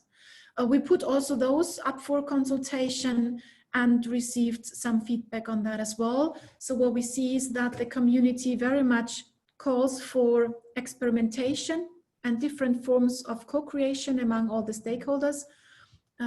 Our forum to do that is the Urban Living Labs, and we are running our projects. So we support them in our calls and in our projects, and we have, I don't know, more than 50 up and running so far. So this is definitely something we are very much encouraging, and we are currently designing new conditions for these urban living labs so that they are better placed to support or take the step towards implementation or mainstreaming, and integrating them much better into the daily business of municipalities than we did that so far. It's about the funding frameworks that were called for, and although I can't give you a final answer to that yet, but the request is there to support the different urban actors, to support municipalities, city administration, civic organizations, business, of course, all of you, to be part of those projects and benefit from those developments. And the request for interdisciplinarity, democratic, responsible, and open research and innovation. And we take that as a very essential condition that we need to apply to. When it comes to the capacity building, what we see is the call for inclusiveness, being able to mobilize as many different groups as we can. We had a discussion on what is really needed in order to take that big step towards a big leap towards urban transition to make that happen. So what could give it a boost? And and mobilizing the people really in working in our local context in the neighborhoods is seen as absolutely necessary. And we try to take this up in the formats that we are providing for the partnership. Then on the other hand, we see the issue of power coming up. So how to balance the powers, how to maybe deconstruct unsustainable systems and turn them into more sustainable ones. Education, changing mindsets. So all of these are aspects that we can't maybe change directly, but we will try to see how we can mobilize different actors to really work on those aspects. When we look into research, from research to implementation, the issues of replication, training, knowledge hubs, all of that is called for in different ways. And we are looking into different ways how we can realize that. How can we integrate training opportunities within the framework that the partnership has? We have a specific mandate. We are funded by the national programs, and they have limits based on their mandates and legal frameworks, so we need to look into this. But we are aware that these are essential elements that we might need to team up with someone else, with other partners, with other stakeholder networks to realize and provide interfaces for trainings, considering legal barriers towards implementation. And on the multi-level cooperation, there is a very interesting aspect that I think our network or the partnership is quite well placed to work on. That is from the small scale local context to the big scale global context. So this, I mentioned that at the beginning. I think this is interesting to work with on both ends and create an interface to this. And of course, the requirement to simplify schemes, to let actors or countries participate and benefit that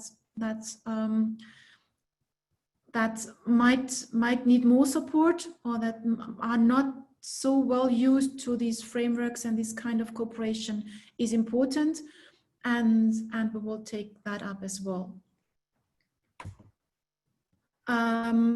When we had our Agora dialogues, we asked for ideas for implementation. What would really help, or what could we do to really take the big step? What would help to really give it a boost? And there are nine of these ideas that were raised. Some of them have been taken up already. So there are a couple of issues that we would like to share with you also. Which means that we need to engage the urban political level in order to train, educate them so that they are ready to take action and support those developments. It's about the public engagement and who is the citizen for participatory processes. It's also linked to the capacity building of communities, building new citizenship, training also people that they engage, that they are up to and cooperating in new ways. Now we play around this local action and the global learning, that we might need to look into more radical innovation and what does it really need to transform, getting transformative thinking into urban development. The local context comes up over and over again in terms of the experimentation and how we define governance and what kind of concepts we use for governance. And then one was then also dealing with the suburbanity and the peri-urban interface in the mobility context. So these are some issues that address very specific ideas, the how we need to deal with those matters in order to ensure that all the results, all the technologies, the solutions, the ideas really can come into action rather sooner than later. With that, I would give it another round for questions, maybe to the implementation context. And if there are any more questions that popped up over the last series of slides, and then we will have another round for feedbacks from your side, okay? But I would give it another round of questions here if any urgent issue should be clarified, if you have some more questions on that. So I think we did that already. Yeah, yeah. Yeah, we had that. I think it's a very specific one that we need to address in one of the pillars. Yeah, that's a good point. How can that be done? I think there is room for maneuver when it comes to creating longer-term living labs or areas for experimentation. There are examples how that can work out, play out. And we need to stay within the realm of our systems, but even in innovation projects, you can define different conditions when it comes towards demonstration or alike. So I think there is a spread of opportunities, what kind of conditions we define for the projects, how different actors should be involved, how far we want to go into preparing implementation, preparing new strategies and concepts. I think there is a wider spread of opportunities, but we will see how it plays out in reality. Yeah, that's right. No, we don't focus on Northwest Europe, no, by no way. And we have quite a good support at the moment from, let's say, mid-Eastern European countries, maybe less from the Balkans, to be frank, but all countries are encouraged to engage in this stage. I think this is now the perfect time to really join the discussions and have a say on the content and the formats and the governance. We try to, it's based on dialogues basically, right? And to understand the particular issues that maybe Eastern European countries might have. Of course, it's on the one hand, it might be a budget issue, but I think there are, what we see is that those countries that have been able to mobilize and really build up national communities, they are better positioned also in the calls and in the different actions than countries that did not invest in that. And I think this is not always a matter of money. This is a matter of establishing maybe structures, communication channels, trying to mobilize and bringing together different actors, connecting them. And we will try to do that through our Agora dialogue, through our stakeholder platform, through our networking event, through online and on-site events that hopefully allows people from Eastern European countries, international countries, provide them more opportunities to join and maybe then also identifying the barriers for participation and trying to overcome them.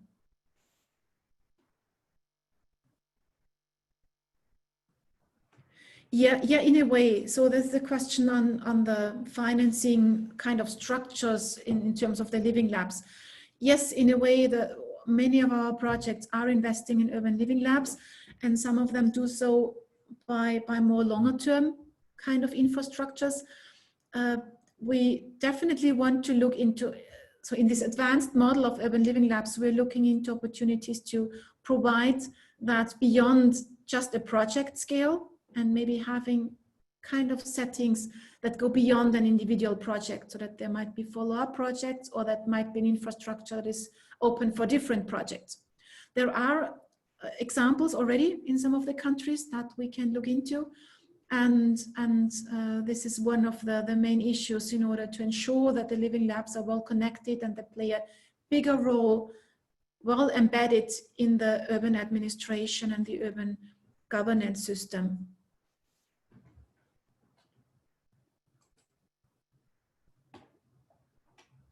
Yes, as said, this was a previous question. We had that. Yeah, we had all that. I hope I addressed that question already. We discussed that. I hope I addressed this also. And the heating issue point is taken.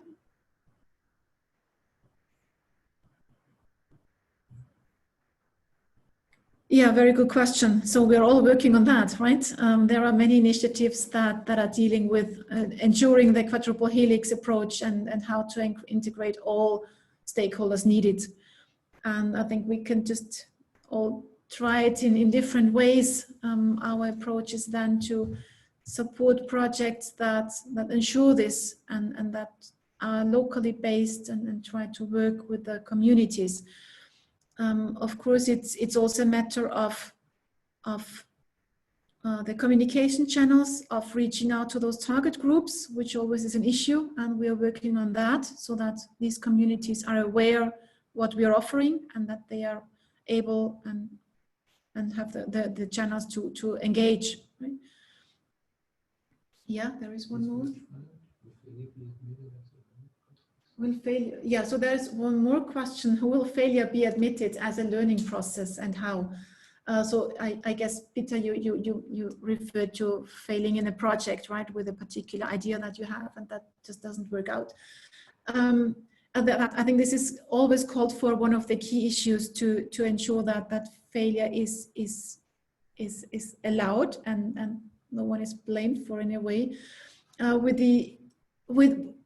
My approach to that basically is if you have a systems approach and you try to engage all the stakeholders, you might not end up with the solution that you aimed for in the first place, but you will end up with learning something and with taking next steps, maybe not as far as you have intended, but anyway. So involving these actors always comes with a risk, right? But I'm sure you always gain something by these approaches. And we try to, this is something that we need to pick up in our call conditions so that there is room for failure and that the project plans and the work plans are set up in a way that there is room for maneuver. And I think this is something that we need to experiment with a bit, that it's not just a work plan that is to be implemented, but that there is a learning possible on all sides. I'm not sure if I get that question because we have a research and innovation agenda and that's it. So there is nothing else that we need to relate to. Yeah, the funding information will come, right? So anything that, yeah, anything that's related to the detailed funding will come when the calls are open. And you can learn through our website. We have the newsletter, we have different channels to communicate that. So stay connected in a way. So I don't see many more questions here popping up. I think we had them more or less all of them. So if there are no more questions at this stage, okay, then you keep posting questions or putting them in the Q&A on Zoom. We will take care of them. There is one more.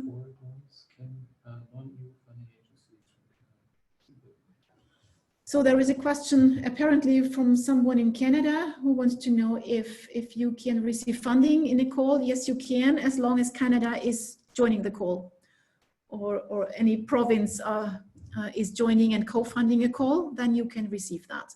So you will not be able to participate. That goes for everyone. If your country, if your agency is not participating in a call, you can't receive funding. You can participate, but then on your own costs, right? You need to bring along your own. Yeah, so yes, and non-EU funding agencies can participate. Yes, they are very welcome. We would be happy to get in touch with them. Yes. Okay.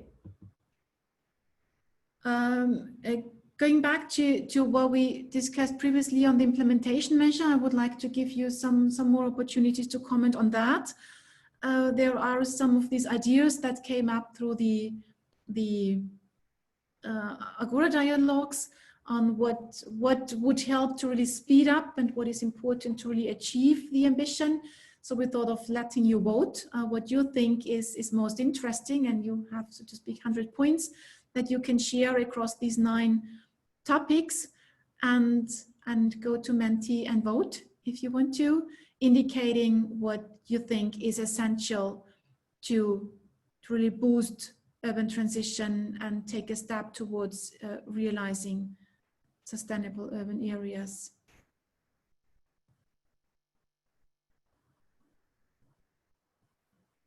Does Menti work? Yeah, I think people need a second. Yeah, that's fine. for that. So get back to Menti. Yes, works. Okay, yeah, here we go.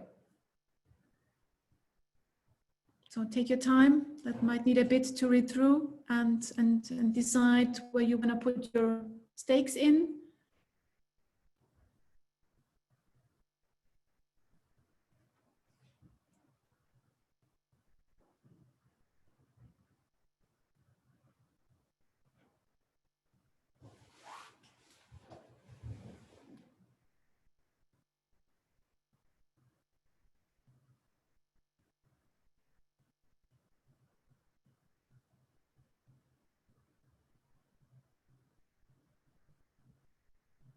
This gives already some indication here where the priorities are or where we should put the priorities into.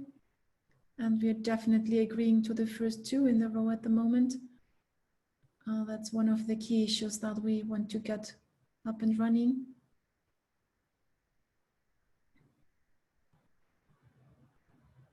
It would be interesting to see how we can create leadership of cities of radical innovation, right? So that we can demonstrate what is doable if you're taking action, if you engage in those developments and use that as testimonials and good case references. Looks like local experimentation really takes off as one of the key issues, and happy to see that actually, because really there too.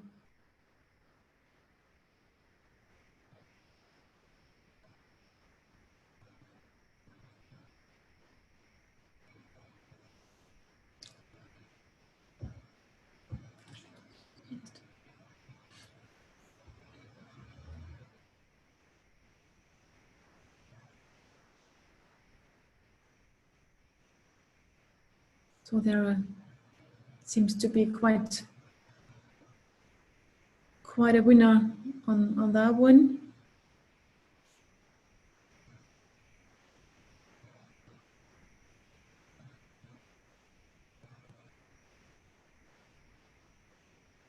Interesting that the political dimension is ranked less relevant. As in the consultation, this came up as a very important aspect in terms of really making things happen. But the local experimentation and capacity building seems to be on top of that. Thank you. Thanks for this. And you might have more ideas what we need to do or what we should do in order to really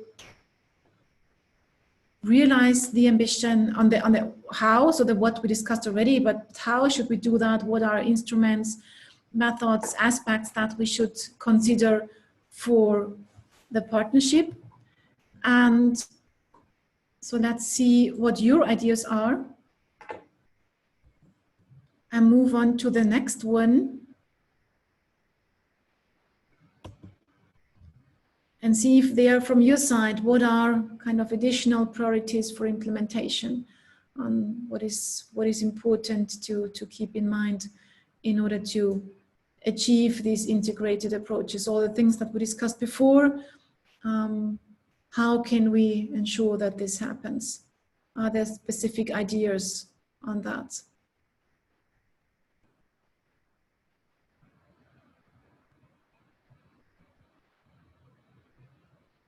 So we have one idea on the energy communities.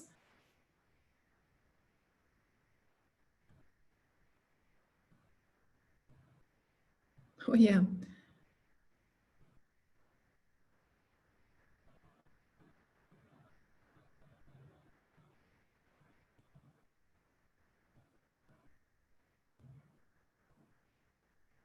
Very good. Things are popping up here. Integrate small players, not only the front runners. This is something that we need to have a look at very carefully in order to see how can we mobilize maybe cities or other stakeholders that are usually not that engaged for whatever kind of reasons. How can we improve our conditions so that they are part of the game through maybe regional channels, through maybe different kinds of actions that we are setting up. A national level dialogue, yeah, I fully agree to that. I think this is very essential, and this is why we will strongly call for national coordination to ensure that we can have a wider reach out. The bottom-up initiatives, yeah, that's a good aspect, which goes back to also the experimentation and taking use of the energy and manifold activities that are out there already, and maybe connect them better to research and innovation. New formats for science policy dialogue, very good. If there are specific ideas how to do that, I would be happy to learn more about this. We are very keen on getting that up and running. Citizen science. Ask cities what their problems are. Yeah, we are doing that, for example, as mentioned in the PAC program. They are part, sparing partners actually for designing the program and identifying the key issues. I think this is a very promising approach that we want to ensure throughout all our activities.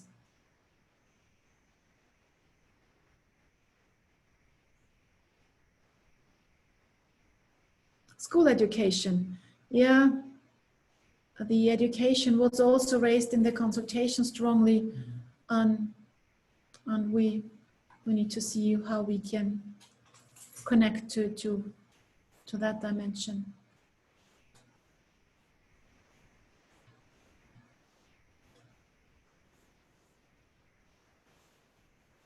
Approaches to engage with communities not normally heard. Yeah, that's right. So that's the strong call that we hear throughout all the discussions on get to those that are usually are not included in those developments.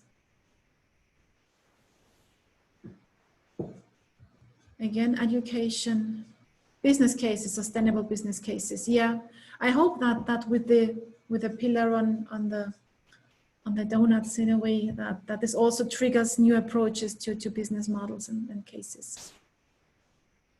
Political leadership, very good, thank you. Yeah, this is very welcome, and this very well connects to what we have in mind and what we have heard in our previous discussion. So this is a good confirmation that those issues that we have identified are relevant and important. Excellent, thank you. So with that, we have covered the what and the how as far as we got in our planning and development. And also in this sense, we need to take next steps. We need to define what additional activities can we realize. That depends on the commitments received, depends on the opportunities of our partners to finance and realize different kinds of trainings or replication schemes or other activities. So this will be the next discussion that we are taking with the partners to assess different opportunities for these additional activities. And so with that, thanks for this input. And with that, I just would finish with a bit of a bigger picture on where is the partnership embedded, right? You have mentioned some of these issues already, and this is just a scheme and it's not complete and comprehensive, and many things are for sure missing. But I think it sketches the complexity that also the partnership itself needs to deal with, which means that we definitely want to strongly work with city and networks or networks of regions in order to team up with those networks that directly can help us mobilizing cities and have a wider outreach. And a couple of them are mentioned, like the City Science Initiative we are supporting, or with ICLEI and ERIN and Eurocities, we have regular exchanges. There are a couple of neighboring partnerships, and I know that some of you registered, and I hope you're still online. And some of them are missing. I ran out of space here.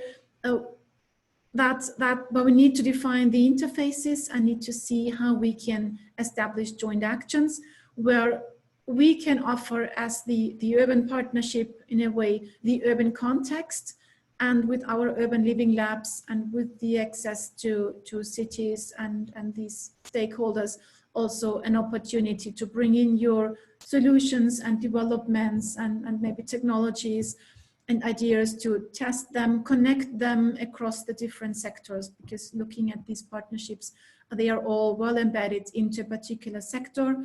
And as we are trying to go across them, we could support opening up here and providing the urban context as one area, as one place-based approach for implementing those solutions. There are other networks that exist for long, many of them industry networks, research networks, other funding networks, and we have started an exchange with most of them in one way or the other. We will continue doing so, and I think we need to see how you can engage throughout the next phase until in the design phase, but then also in the implementation. And on the other hand, we have the different layers from the national networks and programs to the European programs and the international activities. And we are exploring the opportunities, of course, on the European and national level at the moment. We have some links to international networks already, but also that interface needs to be redefined and strengthened, hopefully, when the partnership is designed in more detail and when we can identify opportunities for international relationship. So all that creates the framework that we're operating in. We have kind of set out our own missions, our own intentions, and I think we are complementary to many of these activities and other partnerships and networks. But we need to establish the cooperation schemes and the opportunities to join forces in terms of calls, events, dialogues, outreach, communication, replication maybe. So there are different opportunities to be assessed, but we are there to take this up more and more over the next month. And I know that you are engaged in so many other networks. So in order of a kind of a short-term mapping exercise, I would encourage you all now. In the last Menti question that we're posting for you is what are relevant networks that you would like to propose for us to get connected to? And I know that you're all, no matter if you're a business or a city representative or research, that you're engaged in many other networks. So please share that, give us a hint where we could turn to so that we kind of complete or at least extend, further develop this mapping of our landscape. Yes, Polis is right, and Polis is part of the dialogue already. You're right. Oh, there are several people from Polis here. That's great. Appreciate. URBACT, yes, you're right. URBACT and the Urban Innovative Action are listed, kind of considered as part of the European Urban Initiative. Sorry, that is under development. So they are summarized there, and we are very much looking into the opportunities to team up with those programs, because I think that could be very beneficial to see how we can bring results and our projects into an urban network, develop that into an urban innovative action. Actri is listed already, and Erin as well. They are seen as key partners here. Yeah, the activities of the International Energy Agency, that's right. And we have started a dialogue in the PAT program recently. Civitas for the mobility context, yeah. I think I'm familiar with most of them listed here. There are even regional or national networks. That's very good. And I think that would be good to see how we can mobilize these national networks as well. That's very good hints. Thank you. Yes, the climate kick is one option. You participated in the workshop already, and Yeah.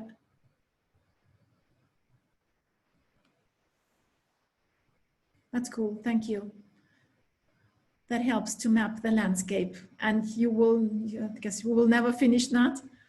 The Energy Research Alliance is well positioned already and included in the landscape. Thank you. Thanks a lot. And I think we will need all your help to ensure that these interfaces are well managed and that they are considered, and that also you bring those opportunities to your networks. Spread the word that there is something up on a development that might be of interest. And before we close, I would like to give you an information on what happens next, right? So that you're aware of what are next activities you could engage. So as mentioned already, we will elaborate the pillars and the implementation plan and all of these details over the next couple of months, in order that we are ready to start action then next year, and that also all our partners have enough information to make their decisions about their commitments and engagement.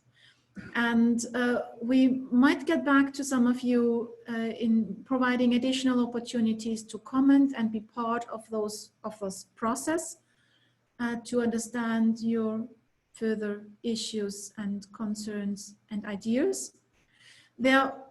I guess there will be a follow-up webinar in fall, so we will need the next month to carry on, but we will be happy to share a state of play and update on that later this year. You can note down already and block the date on the 12th of November. We are running our Urban Europe Policy Conference, which will be put in the context of the partnership. And hopefully, if everything goes right, we will be able to promote that in a wider sense. So we don't know yet if it's on site in Brussels or online, but anyway, the date is set and you are invited to join and very welcome to do so. In between, we are running regular webinars. We call that urban lunch talks on very specific matters. The link is here, and if you visit our website, you will find all the information on upcoming one. I think next week there is the next one on public spaces, right? Yeah, follow up of an event we had in last year. So this is an opportunity for you to easily, 1 hour Friday lunchtime usually, join these lunch talks, join the discussions with a couple of speakers with the opportunity to engage and contribute. I think this is a very simple opportunity to stay engaged and informed. There might be more Agora thematic dialogues coming up, and we will post them in newsletters and on the website.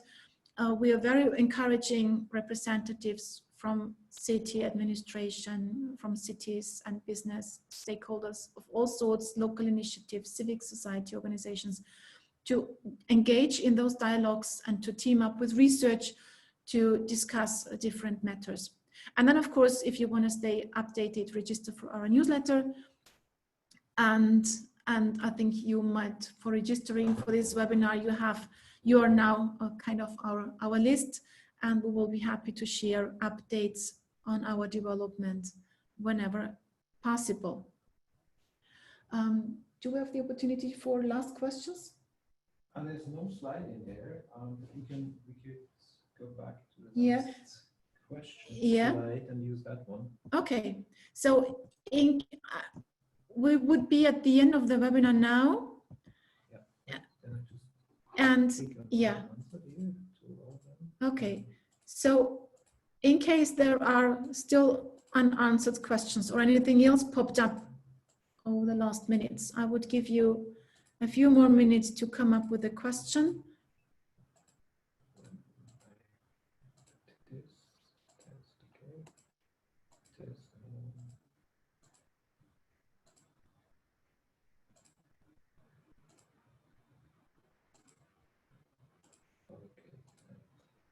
What the comment? Okay, so if you have anything more to share, do so on the Menti or in the Q&A session. I don't see any open questions there. That's good. Nothing in the chat either. So if we need longer lasting and more adaptive funding, yes, that's right. We are aware of that. It's one of the issues that we want to understand and discuss with our partners. Maybe not in extending the duration of one project, but by giving opportunities for follow-up projects or having a series of activities so that you can cover different phases, that you can involve different actors according to the phase you're in. We are aware that one project might not do. Yeah. When will you engage with the other partnerships? We do that already. So we are in touch with them since a couple of months, with some more than with others. But we are there anytime to pick this up. And I think with the level of detail that we have achieved now, I think we are quite well placed to take this discussion up again. And we will do so anytime. So this is ongoing.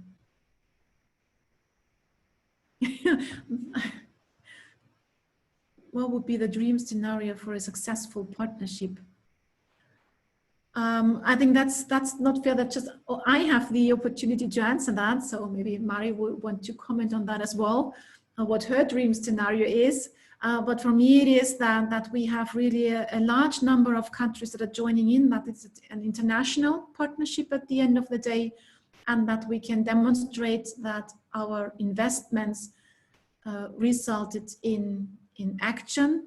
Maybe you might not see the impact in all cases, right? That might not be after 7 years already, but that you see that cities and actors are taking up the results and that we can demonstrate that we achieved and supported change happening. That would be my answer to that. Yeah. Mari? Yeah. Yes, and that we do this in close collaboration with those who have the shoes on, that we really work with the cities to make sure that we do what is most needed and that we are on target.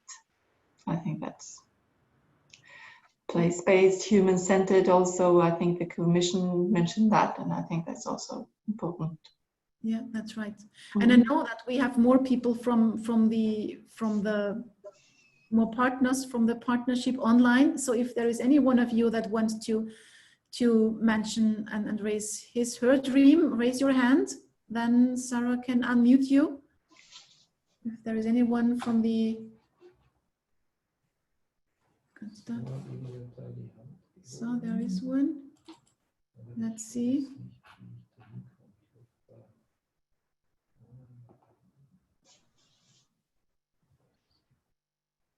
Yeah, I don't see anyone from the partnership countries, partners raising a hand on that.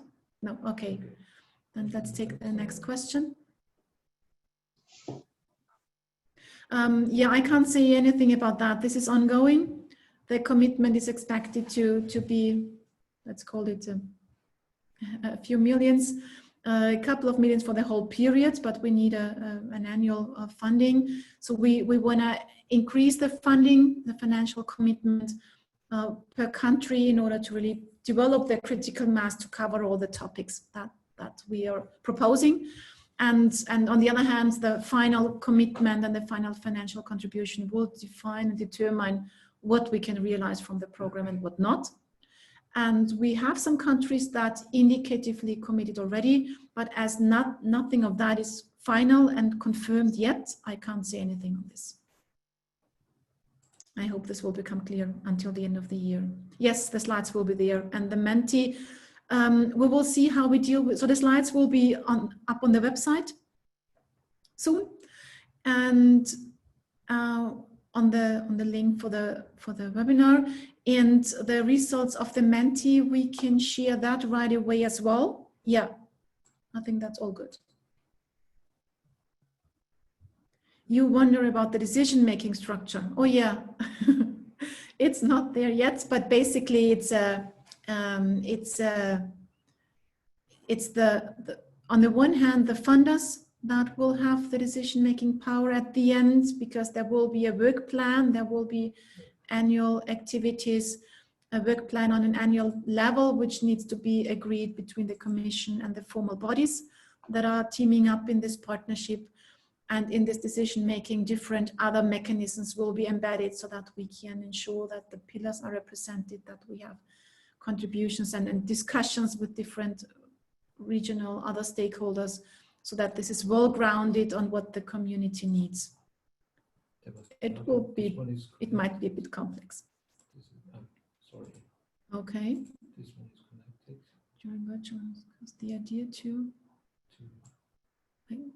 du musst das Fenster weg tun. Wenn ich das weg tue, kommt das. Aha. Okay.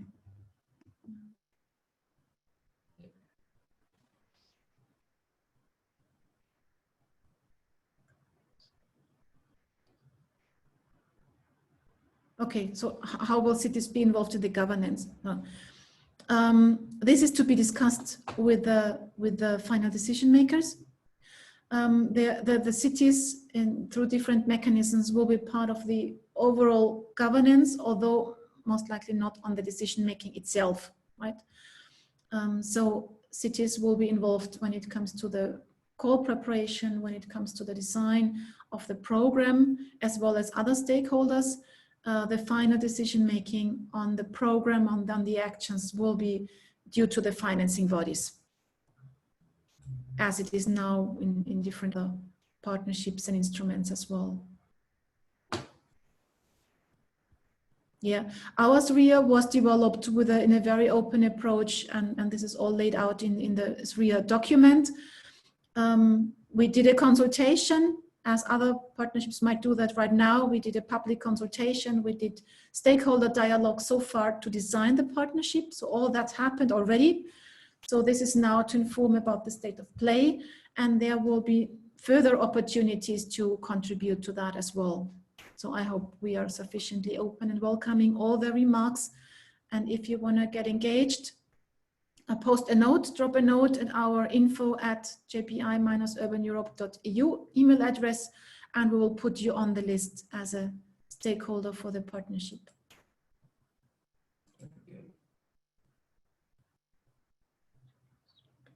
I don't really get that question, what generous means in terms of level of budgets, or in terms of I don't know what, that's to be seen. So we have a couple of science funders in the partnership, and some of them are providing quite large budgets, some less. That depends on the different constraints that they are operating under. So we will see.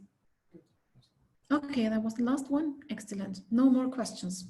Okay, and there might be more questions that pop up, right? Over time. So you're very welcome, as said, to drop us a line if you have more questions, or if a particular issue wasn't answered today. There will be more opportunities to engage. We'll be happy to inform you about the next webinar whenever we are there. And there are the upcoming opportunities. Have a look at the website to see where you would like to engage. We would we're very happy to keep you involved. I hope this is visible for everyone, that we are very welcoming, and that we try to engage different stakeholders throughout our developments in different phases. And we would be happy if you stay attached, engaged, aligned to what we're doing and what we're preparing for the community. With that, I would like to close the meeting. Maybe Mari, do you want to say any final words?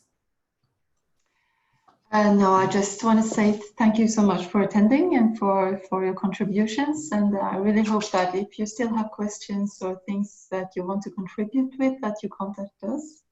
You can contact Margit or me, or the message, the email address that Sarah posted in the chat, and we'll be happy to discuss with you. Yeah, I guess that's my final comment. Thank you so much for contributing and attending. Thank you, Mari. The same from my side. I'm very happy that we had a large number of people attending. We are still a large number of people. Even some of you had to drop off earlier. So thanks for staying until the end of the webinar and for joining in the first place. We will be happy to keep you informed, and have a nice evening. Thank you. Bye. Bye. Bye, everyone.